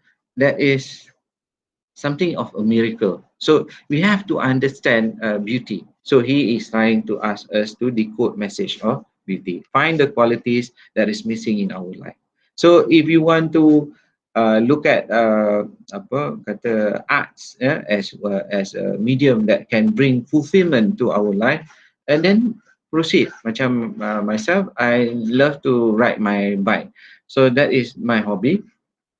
And I utilize that to find my the beauty that I want in life. You know, that is one thing. And then reform society. Yeah. So reform society is something that you don't think about yourself. You go into helping others. You know, helping others is something is very, very important in our fulfillment of our life. So bila you dah bantu orang, bila you dah tolong orang, bila you dah produce people, like that is why I love teaching, because the ability for me to change other people's perspective to a better position, that is something that is fulfilling. My wife discussed about her don't want to teach anymore because she wants to go into private sector in terms of corporate. But to me, when I used to be in the corporate world after 30 years, then coming as a teacher is the one that I love. So kita ni kerja yang kita kerja sekarang, it must be something that is fulfilling to not only to you, but you can be able to contribute back to the society. So in your own way, if everyone were to do all these 4 things, the society will be able to move to a better position. One example, kita nampak, I just bagi contoh lah, when I went to Singapore the other day, I think a few years back, kita pergi ke apa orang kata the wax museum dah, apa Madame Rousseau, Madame Rousseau, Madame Rousseau, Madame Tussauds. Madame Tussauds. So when we were walking from one section to another, before we went in, you know, we were in a group. ada Chinese, ada Indian, Malay, and then Mak Saleh, you know. As we were walking as a group, you know, under the this particular guide, this ada nampak sampah, you know, atas jalan, ada sampah. Nobody, lain semua cantik. Ada satu, you know, you can obviously nampak sampah tu. But what happened was, yang Mak Saleh tu ambil sampah tu masuk ke dalam poket dia. I was like, oh my god. Nampak? The attitude of the Western world is slightly different from what we Easterners, because they are so exposed to the nature of loving the environment. Then nampak tak? They are in line with what Plato is asking us to do. Because you don't, kalau kita kata biar nanti tukang sapu sampah tu tak ada kerja pula. Can you imagine dia ambil dia, I saw it with my own eyes and I just can't believe it. Sampah tu bukan dia punya, you know, plastic wrap dia ambil walaupun kotor. Waktu tu tak kotor lah. I mean to us, kita benda orang buat apa kita nak ambil kan, masuk dalam poket pula tu. Astaghfirullahaladzim. So can you understand what I'm trying to say? Kan? So itu dah yang Plato is asking us to do. And fulfillment. So if we were to look at the perspective of law, is for us to be able to do things, to create an environment in all our own powers that is given to us. Every one of us is given power, you know, under the law. So you are given powers and you are to utilize your power to give back to the society, to contribute. If everyone's that is something that I need to emphasize. Plato dengan Aristotle dengan Socrates, they look at individuals. They are not looking at the society as a whole. Dia kata change the individual and the whole collective individual in the society, if they are changed, the whole society will move forward. Masalah dia sekarang, kita ni in our society today, that we are thinking that the law is to be able to change the society as a whole, behavior of the society. Law is to change the behavior of the society to a better stage. It would not happen. For example, you tengok ada orang buang sampah. Tempat orang buang sampah tu akan ada letak situ denda 2,000 kalau buang sampah di situ. Orang still akan buang sampah. Kenapa? It is not about the law. The law will never change us unless and until to these people, they kata individual have to change. Now, how do you change individual? Is by virtue of eudaimonia. So kalau kita dapat promote to all the member of our society, each one of us to change ourselves, you know, collectively, individually, every one of the society change, the whole society will change. And then adaptation of the law is very, very simple. It's just for us to look at the law and understanding the reason of the law. So it makes sense to follow the law of not littering. Not littering because you understand the fulfillment of the society, because you yourself know you like cleanliness, you take up that so-called rubbish and try to put it into perspective. If everyone were to do that, what a clean society that we are having. I saw with my own eyes, ya Allah, this particular lady, dia duduk dalam kereta dia makan, dia buka dia punya cermin, dia tengah parking ni, wahai sampah yang kepala merah dengan biru tu ada kat depan dia. Dia buka dia punya cermin, ada orang nak masuk. Dia buka dia punya cermin and then dia buang sampah tepi dia punya pintu tu lah, di luar pintu tu dia buang. With my own eyes, saya kata, ya Allah, macam mana ni? I mean, it's just opening your door and then go to that bin which is right in front of you, but she did not do that. Why? Remember, individuals, kalau dia tak respect the law because they don't understand the reason of the law, they don't understand because they don't want to know themselves, they don't want to let other people change them, they don't want to let the law change them, they don't want to know what is beauty, what is environment in terms of cleanliness, they don't want to reform the society, and by collectively everyone doing that, then everyone become happy. Nampak? Attitude kita, ya. The Easterners punya attitude towards the law is something because kita ni rosak kat dalam. I'm not saying that I am perfect, no. My wife selalu bising, you know, yeah, can you do this kind of thing, baling sana, baling sini. Nampak tak? When she try to say things that to change me, she is utilizing the let your lover change you. Let other people who love you change you in a way to a better stage. That is what Plato is saying. Input? Banyak cakap pasal Plato pula ni. Because I memang Plato ni my hero lah. Okay. They all did mention, to the extent that some writers are saying that they all ni antara nabi-nabi yang ada lah. Yeah? The way that they ask us to think. Yes. Yeah, but basically memang I pun agree with Plato punya eudaimonia ni lah, sebab memang apa yang dia cakap tu, 4 things tu for fulfillment tu memang in Islam pun ada juga. Betul. Kan? Memang sangat agree. Ya. Kalau lah kata everyone, itulah in line with that. I kata to my student, Islam is not a public law. It is a private law. Islam is a private religion. It is not a public religion. It was never meant as a public religion. It is meant for a private religion. Everything that Islam teaches us is about private. So you're gonna solat. There is no law about to punish you if you don't solat, because this is between you and God. It is private. Kalau you tak puasa, you know.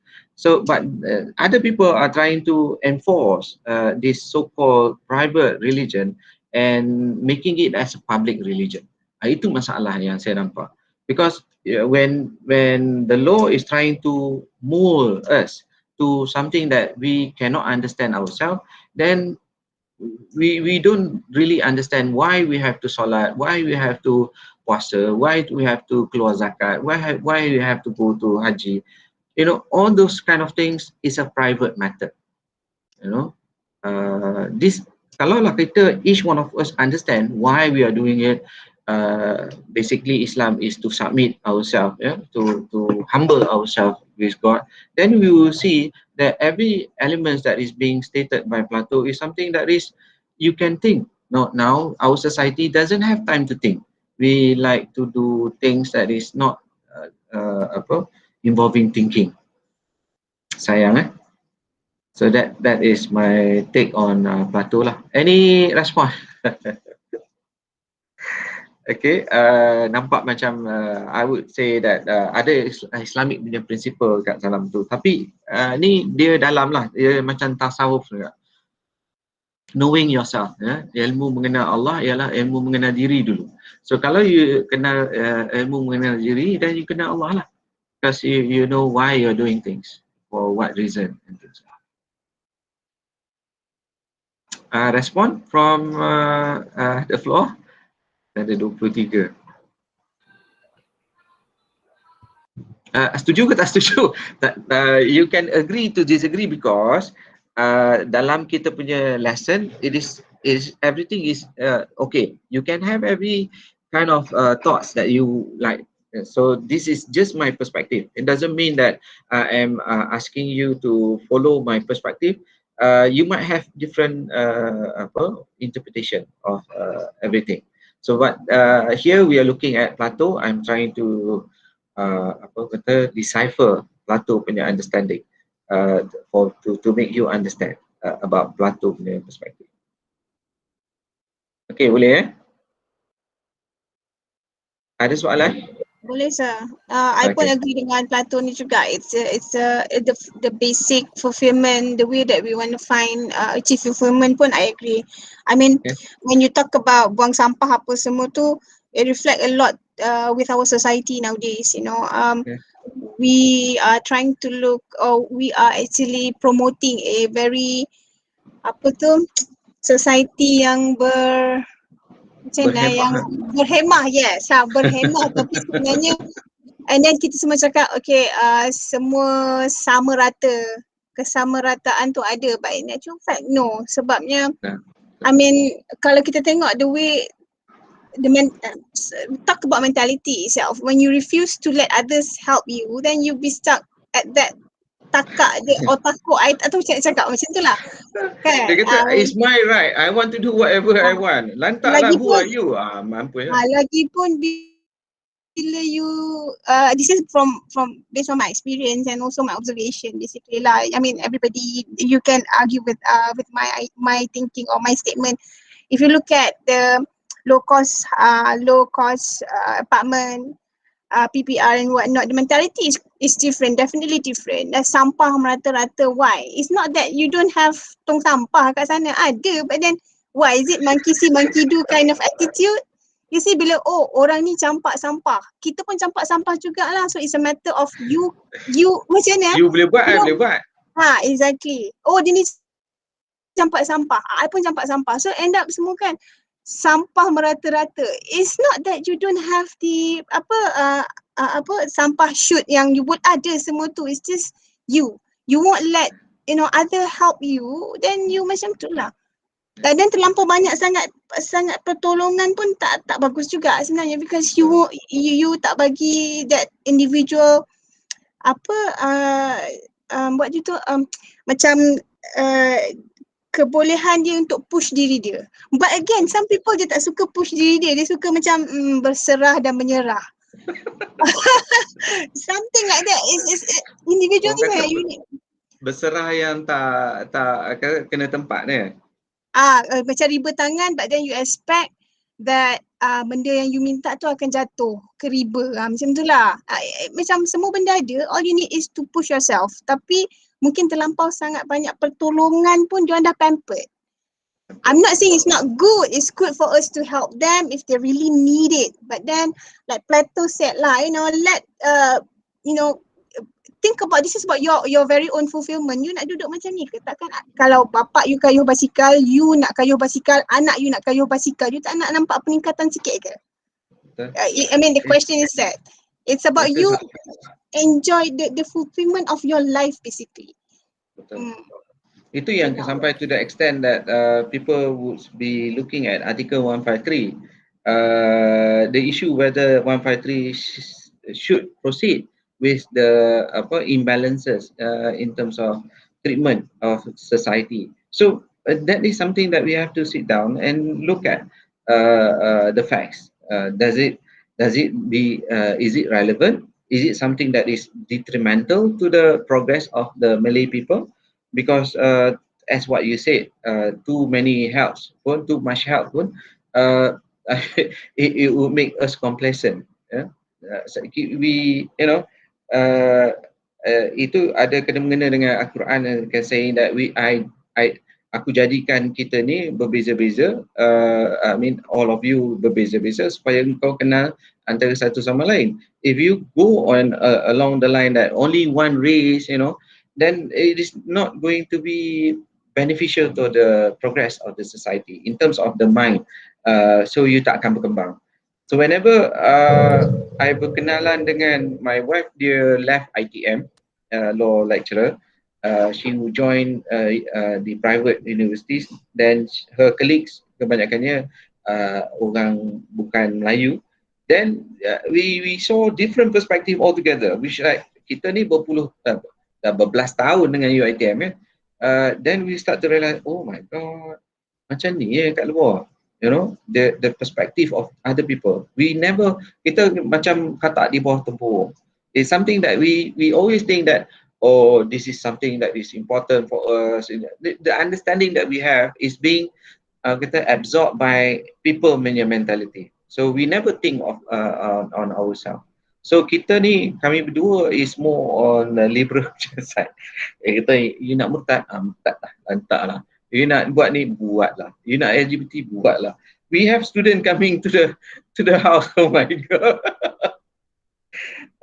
Talking about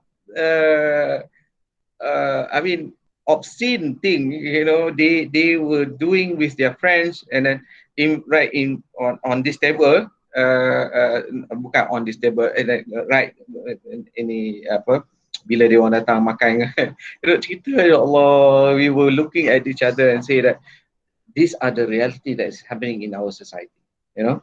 So we have to understand the society, and in order for us to make the contribution back to the society in a way that we can lah, kan. Aduh, letih. Tengok macam ITM kan, tengok no wonder kami dua-dua tak nak anak, because to us anak is something that is burdensome. Bila kita tengok student punya perangai, I tengok just to share with you, mungkin you all semua dah tak larat dah.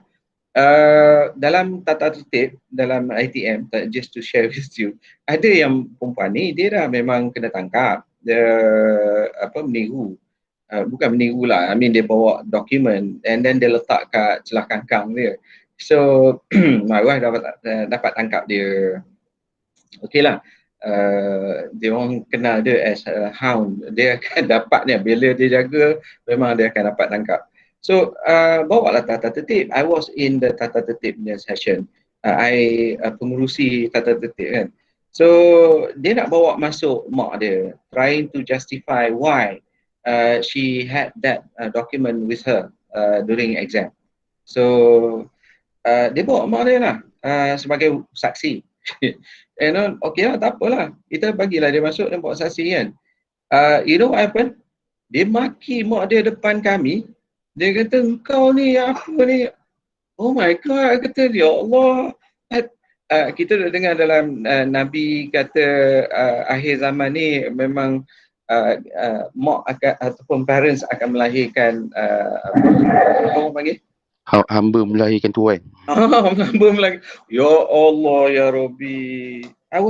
We cannot say anything because it is in the session kan. Kami 5 orang. I think 5 orang waktu tu.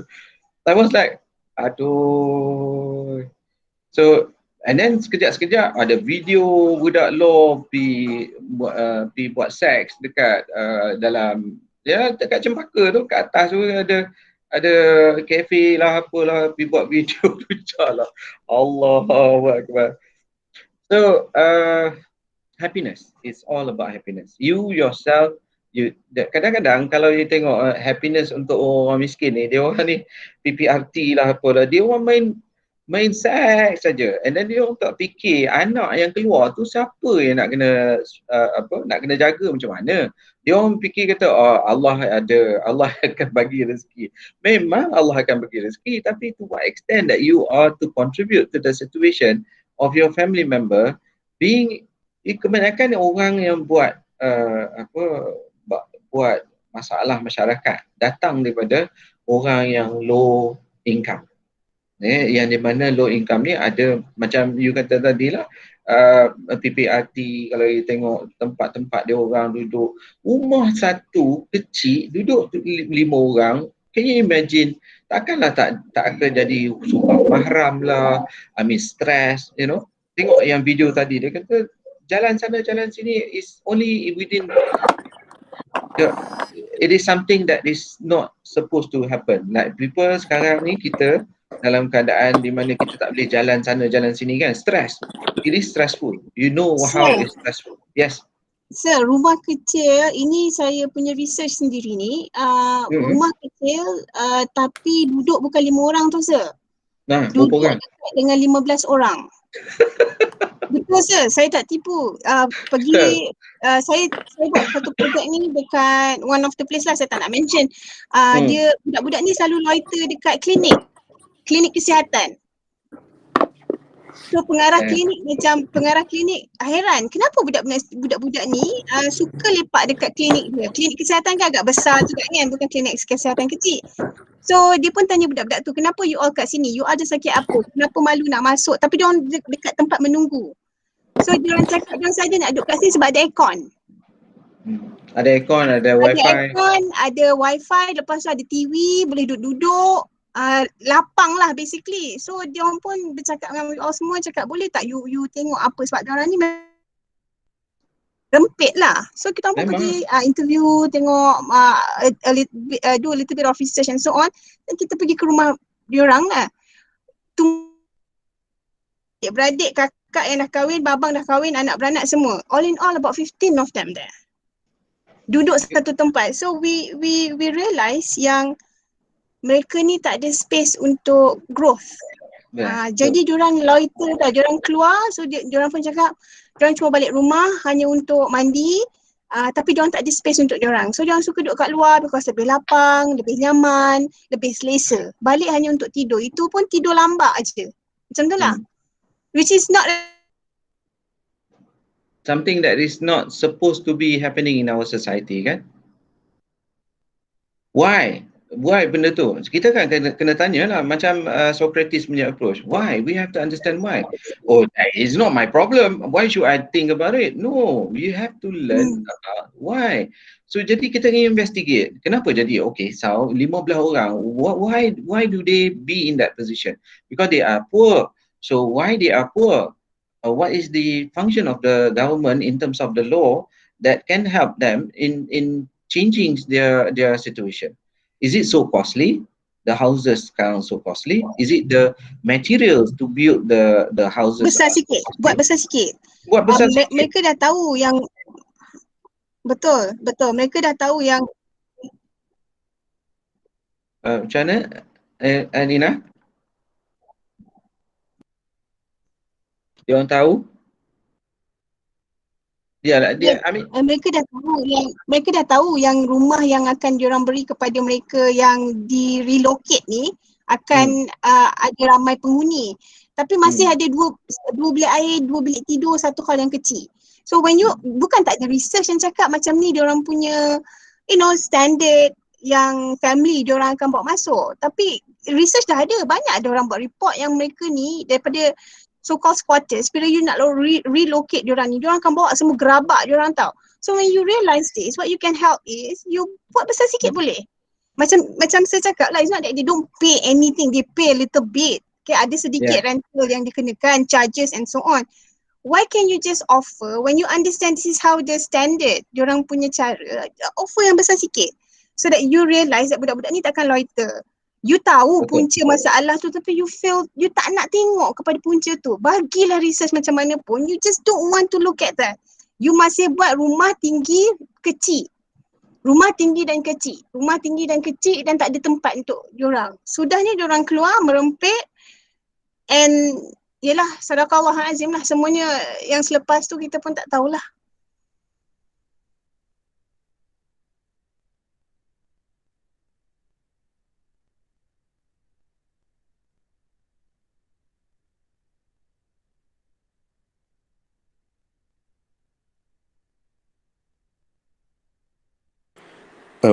Dr. Haris terleft ke?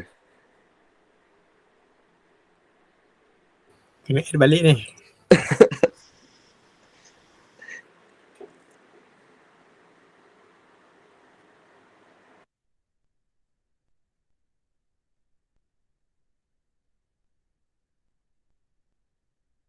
Disconnect tadi. Itu saya masuk balik lah. Okey semua sir.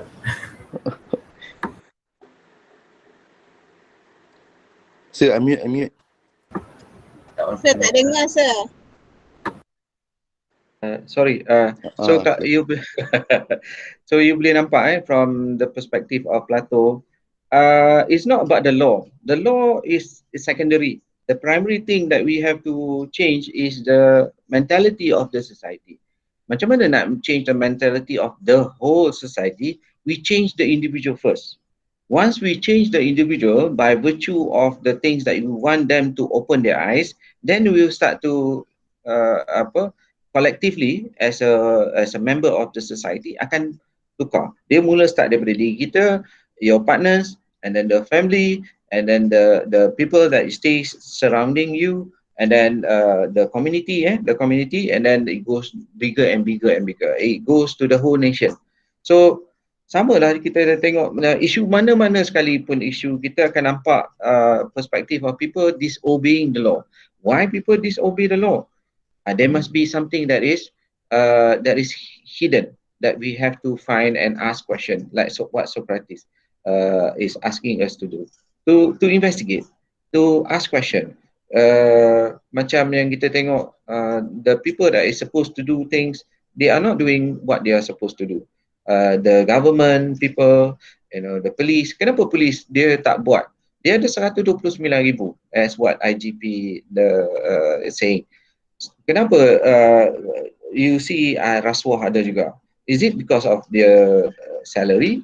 Is it because of the pressure of the society in terms of burden that they were in, So you expect them to do a good job, and you expect them to abide to the law. That is not enough, because things still happening. So you have to investigate and understand what is the function of the law. If the function of the law is not able to remedy that situation by mungkin kena naikkan gaji ke, kalau you pergi dekat Singapore, gaji polis dia orang is different than gaji polis kita kat sini. Now, I just want to share with you one example. When I went to Singapore, kita pergi dekat Masjid Jami' kan, nak pergi solat. I ada satu partner, couple ni dia bawa anak. So sajalah sembang-sembang. So dia kata dia Singaporean. I tanya dia, I just want to ask you, the basic salary for graduates in Singapore, how much is the salary starting? So dia kata 2,300 Sing. Okay, fine. So the same thing with Malaysian. Kalau lah you as a degree holder, you akan graduate with the with starting pay of RM2,300. Now, the same amount, 2,300 Sing and Malay ringgit. So kalau you tengok yang tu, tak ada beza lah.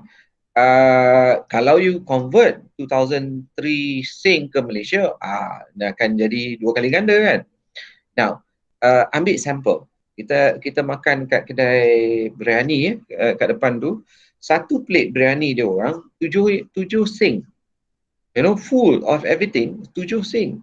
Kita nasi biryani dekat sini, kat Malaysia, is berapa ringgit?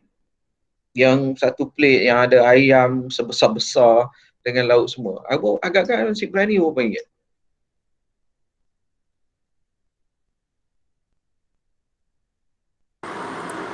RM20-30. 20-30. Kita ambil lah kata RM14. Katalah ambil RM14. Kalau lah RM14, dekat Malaysia, one plate of nasi biryani RM14 as compared dengan sana RM7, that is a big difference, because cost of living over there is slightly lower as compared to Malaysia, because they want 2,300 Sing, tapi plate dia, satu plate nasi biryani is $7 to $8.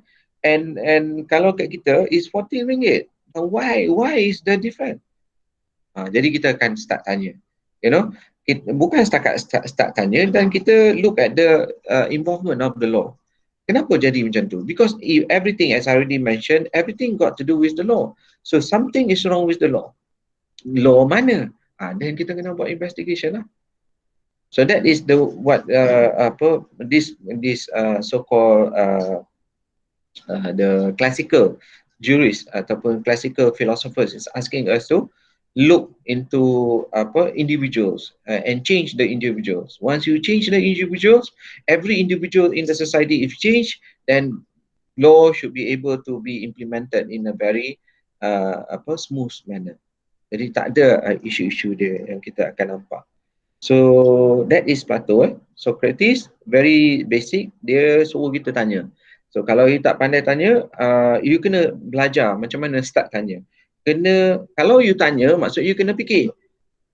Kalau you bertanya, you kena start fikir, sebab soalan tu akan kena disambung dengan new info. Kalau you dapat new info, you start tanya lagi, sampai you rasa you dah dapat jawapan. Itu yang kita kena buat. Aristotle, Ustaz kita dah habis Aristotle, kita habis lah. The rest boleh baca sendiri. Tapi Aristotle ni macam mana pula? Dia is, kalau you tengok Aristotle dengan ni so boleh share slide? Oh sorry, tak nampak. Tu kejap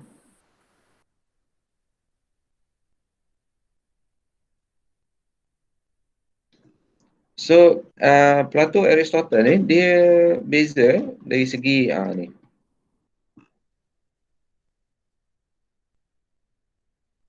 So Plato dengan Aristotle, tengok tangan dia orang.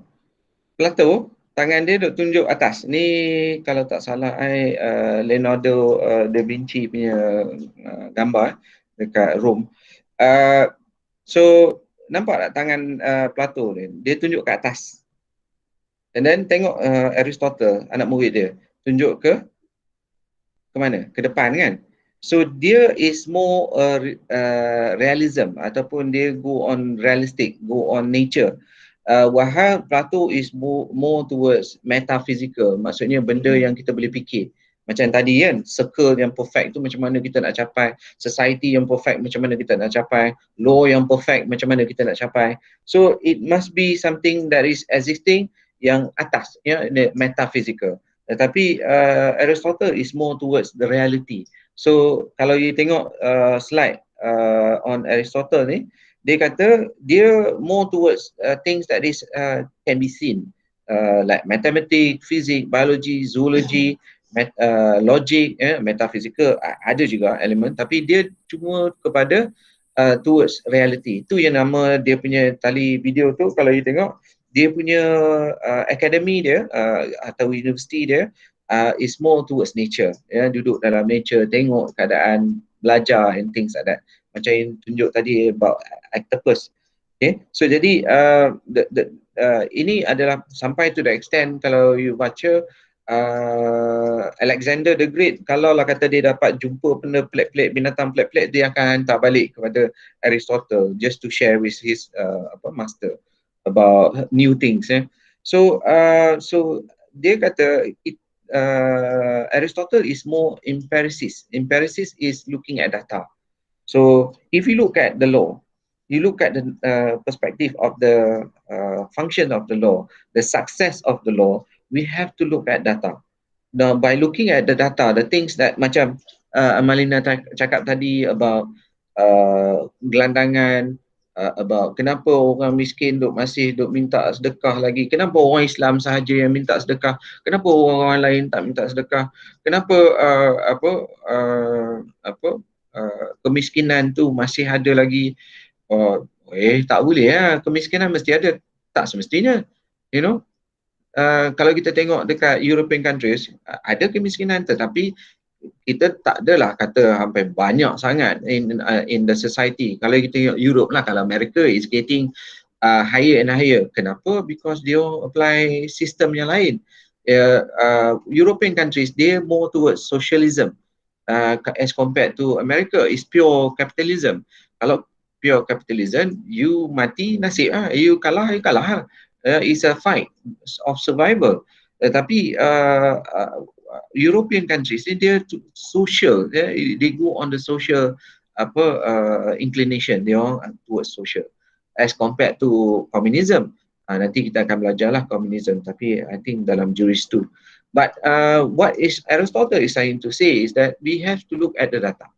We have to look at the reality that is happening. Kita kena buka mata. Kita kena start tanya. Macam Socrates kata, kita kena tanya. We look at the things that is happening and start to ask question. If the reality of that, kenapa kita kena kena face that reality? Kalau kata mencuri, penyangak, rogoh, bunuh, they still happening. You cannot say, oh, it's just a facts of the society. Just accept. Tak boleh. Because if we were to have that situation, then killing is something that is, we are going downwards as compared to going upwards. Going upwards is that we have to change it. From the data that we have to change everything. So that is what he is asking.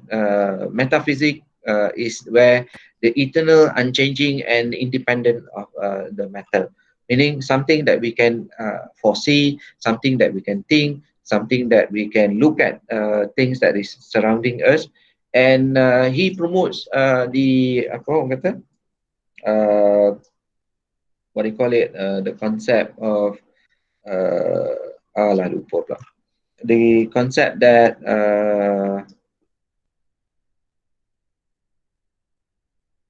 apa ni, tak keluar, sorry.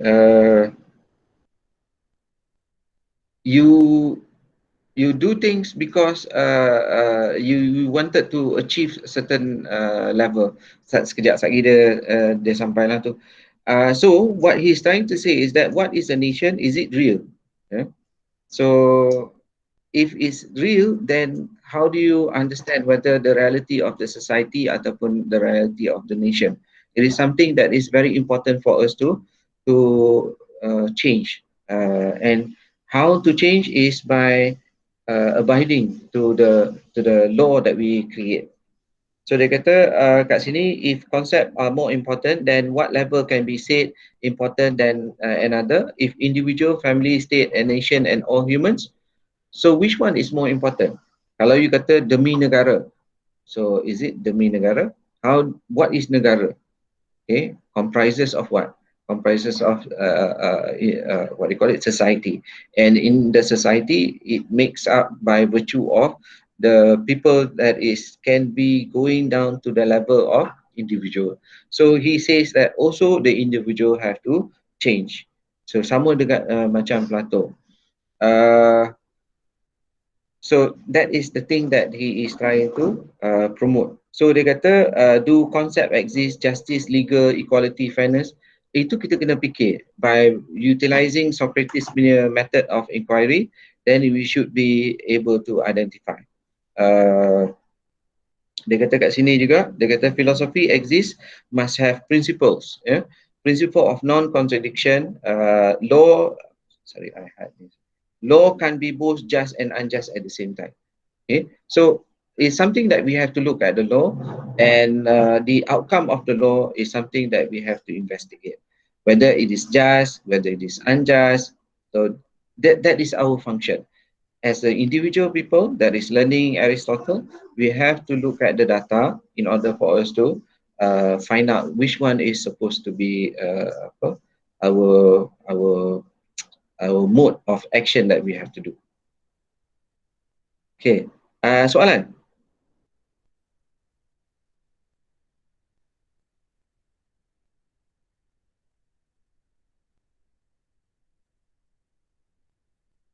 Apa ni ayat ni saya nak cari ni? Soalan? Or any statement? Or any idea that apa ayat ni? Kadang-kadang lupa terus. Apa saya nak tanya? Ya. Kiranya Socrates ni, dia ni kedua-duanya sekali ke? Macam logik dengan abstrak ke? Atau dia logik saja ke? Dia suruh kita bertanya. Untuk Plato pula. Continue sir. Tak apa. Dan untuk Plato ni pun, dia ni lebih pada abstrak ke? Atau logik? Dia kena guna logik, tapi logik akal. Kalau Aristotle, adakah dia logik atau abstrak? Dia logik tapi guna reality, that is existing things that we can see. Dia cuma kepada reality. Tadi logik reality, ini logik kepada metafizikal ataupun logik akal. Sekarang Socrates suruh kita fikir, suruh kita bertanya, right? So bila you bertanya, you boleh berfikir. So berfikir macam mana? Kalau Plato, dia suruh kita berfikir benda yang kita tak nampak, benda yang idea, yang metafizikal, maksudnya benda yang kita boleh bayangkan. Okay? So jadi konsep bayangan tu kita boleh bawa ke bawah untuk kita gunakan dalam penggunaan harian. So kita boleh dapat fulfillment in our life. Aristotle pula, dia kalau dia logik, logik dia ada berasaskan kepada realiti yang you nampak.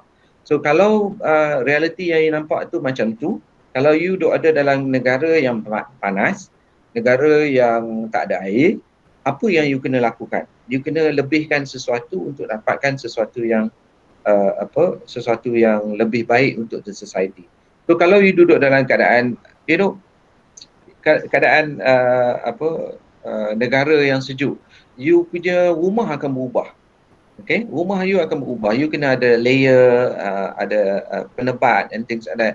You tak boleh buat bumbung macam rumah kat Malaysia, the chances are it would not be able to withstand the snow and things like that.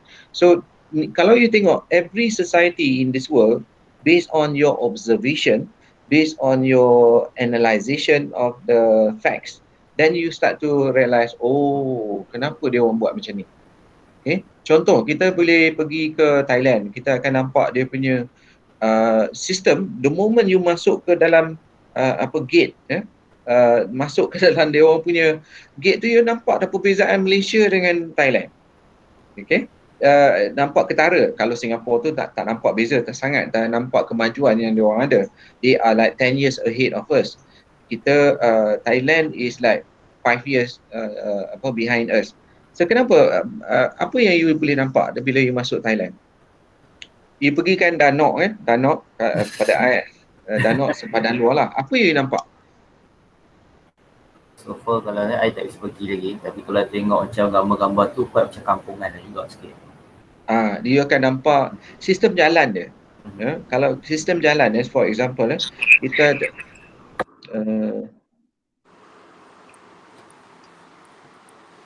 trafik dia sama macam Vietnam kan, sir? Dia sama dengan kalau kita tengok jalan dia quality dia better, sebab jalan dia is more like America, di mana dia orang banyak pakai gypsum. Jalan dia is more concrete. Kalau you tengok jalan-jalan kat Amerika, slightly different from jalan British, because jalan British, kalau jalan Malaysia, kita banyak pakai getah, because we have getah, you know. So jalan kita akan berubah dengan the resources yang kita ada. So we utilize our resources in order for us to build our roads is different from those in Thailand. So banyak yang buses yang bila saya pergi ke sana, previous wife orang sana. So the thing is, bila sampai sana, kita akan nampak beza jalan dia. Jalan is much better. Putus ke? Boleh dengar guys? Yes. Okay. Jalan kat sana is slightly better than jalan kat sini. The smooth of the jalan is like, wow, this is good. And bukan saya cakap, bila saya bawa kereta ke apa ke, bus driver akan bagi statement. Dia kata jalan di Thailand is much better than jalan di Malaysia. Kenapa? Dia ada dia punya reality dia. Kenapa dia reality? Because the facts that is you can see from, kita nampak dekat jalan-jalan kat sana masih ada bergantungan wire-wire. Dekat Malaysia tak ada dah wire-wire besar rabut sana sini. Di sana masih ada, and it is a cultural thing, normal. This is something that is different, as different country applies different law, and different law produce different outcome.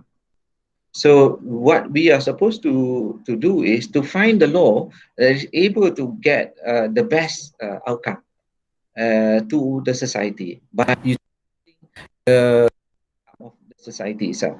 So macam Malaysia, we people all around the world is respecting us, because how can we maintain the unity of the society to this point where we have multi-ethnic, multicultural, multi-religious society. So that is something that is people are looking and in awe. Wow, how do they manage to get that to get? I don't know whether what we are doing is right or not, but still the reality is by virtue of Aristotle. I dapat dah apa yang I nak sampaikan. Dia suruh kita tengok on virtues, on data. Virtues virtues dalam bahasa Melayu boleh? Nilai-nilai. So this nilai-nilai is berbeza antara satu nilai. Nilai virtue of kalau you kata virtues of berani, berani dia ada yang orang yang terlampau berani, ada yang tak berani langsung. Which level that you are supposed to be berani. So bila you berdepan dengan keadaan di mana you berani untuk nak tolong orang, you mesti berani untuk nak tolong orang dalam kesusahan. Tetapi dia kena tengok reality. You takkanlah you berani nak bantu orang kalau lah kata ada budak tu nak drowning You tak kerti berenang tapi you sanggup untuk nak tolong. Dia keberanian ni, the virtues that you are supposed to maintain must be logical. You kena fikir juga. You tak ada terjun ke dalam air tu just for the sake of nak selamatkan orang when you know that you are not able to swim. You akan tarik dia. Instead of you nak tolong dia, you akan tekan dia dan dia akan mati. Dua-dua you akan mati. So the same thing with kalau you tengok orang tengah rompak, you semangat virtue you nak berani tu sampai to that level. Macam mana? You berani untuk nak pergi attack dengan orang tu ataupun you nak lari untuk pergi bagi tahu polis. So which virtues, which levels dalam virtues ni dia ada up and down. So which level yang you nak kena maintain. So these are the things yang Aristotle kata untuk nak buat keputusan yang betul dari segi keberanian ke, kekayaan ke, dari segi kepandaian, you know, there would be things that we have to be realistic. Kita kena pergi macam dalam keadaan rompakkan bank, you tak pergi masuk untuk nak lawan dengan dia orang just because you berani. You kena lower dia berani tu untuk buat sesuatu dari segi pergi jumpa polis, telefon polis untuk polis ambil tindakan. There are certain things that he is asking us to do based on reality. Okay, so based on logic, based on rationality, based on the argument that you can think in your mind. So nampak tak tiga-tiga dia orang ni is based on individual. For example, I letak sini AH2, mungkin you nampak dekat highway north south ada AH2. Ada perasan tak? Dekat highway kita, kalau dekat lambang-lambang ke tepi jalan tu ada AH2. Perasan tak? Tak perasan. Tak perasan. Okay, saya pergi dia punya ni AHD ni, AH2 is the project yang datang daripada United Nations. Bukan setakat AH2 sahaja. Highway ni dia satu dunia. Kalau dia ada AH2, AH1, AH3, AH4, you tengok dalam wiki you akan nampak. So just ada yang kena mengena dengan kita ialah AH2. Maksudnya highway ni dibuat oleh United Nations atas dasar di mana bila negara tak boleh menghubungkan antara satu sama lain dari segi transport, dari segi land transport, akan jadi satu differences. Engkau, aku. Yeah, you don't care about other people. So in order for, kalau you have this attitude, sooner or later, we will go into war. That is the situation that they discovered. War is whereby people are unable to communicate with themselves. With each other. When you don't communicate with each other, then you will be on your own and chances are you don't help other people because prosperity is something that you share with others. And then in order to do that, they propose Asian Highway number 2, which is from Denpasar, Bali to Istanbul. Nampak ada Iraq, okay? Somewhere there to Turkey. It goes. So maksudnya you boleh nanti bawa kereta nak pergi Mekah ke, nak pergi mana-mana, boleh naik kereta sebenarnya. There is no issue because the highway is a double lane highway from Denpasar sampailah to Europe. You can access that network. Boleh nampak lah dia punya. Tapi kita ni pandai. Kenapa? Government kita untuk nak buat highway AH2 ni, they have given it to somebody else. It is it is a project given to Plus. Plus apa dia? Apa Plus company? Plus AH2. Siapa ingat? Alah, tak ingat pula nama company tu. Project Highway Utara Selatan, siapa nama company ni? UEM. Okay, UEM. UEM is company ada share UMNO. So kalau UEM ni is company Melayu and the shareholders tu UMNO lah. So Ling Kek Siang, Ling Kek Siang kan Kapasing. Ling Kek Siang brought the case. Ling Kek Siang kan dalam case kontrak ni dah belajar local standard. So the local standard, when he sues the government and saying that why you you give the tender, you don't issue tender, but you pass the project to UEM without tender. That is wrong. He challenged it in court, and then you know the outcome of the case. The court kata you don't have local standard, even though he argued that he is a taxpayer, he is a person that is paying road tax, but that is non-issue. Yeah, that local standard you are not privy to the contract. So nampak tak the application of the law with respect to highway that we develop. However, kalau dekat Indonesia dengan Thailand, I've travel from Danau sampai ke Chiang Rai, atas daripada Chiang Mai, Chiang Rai di sepadan Burma tu, tak ada satu toll plaza pun.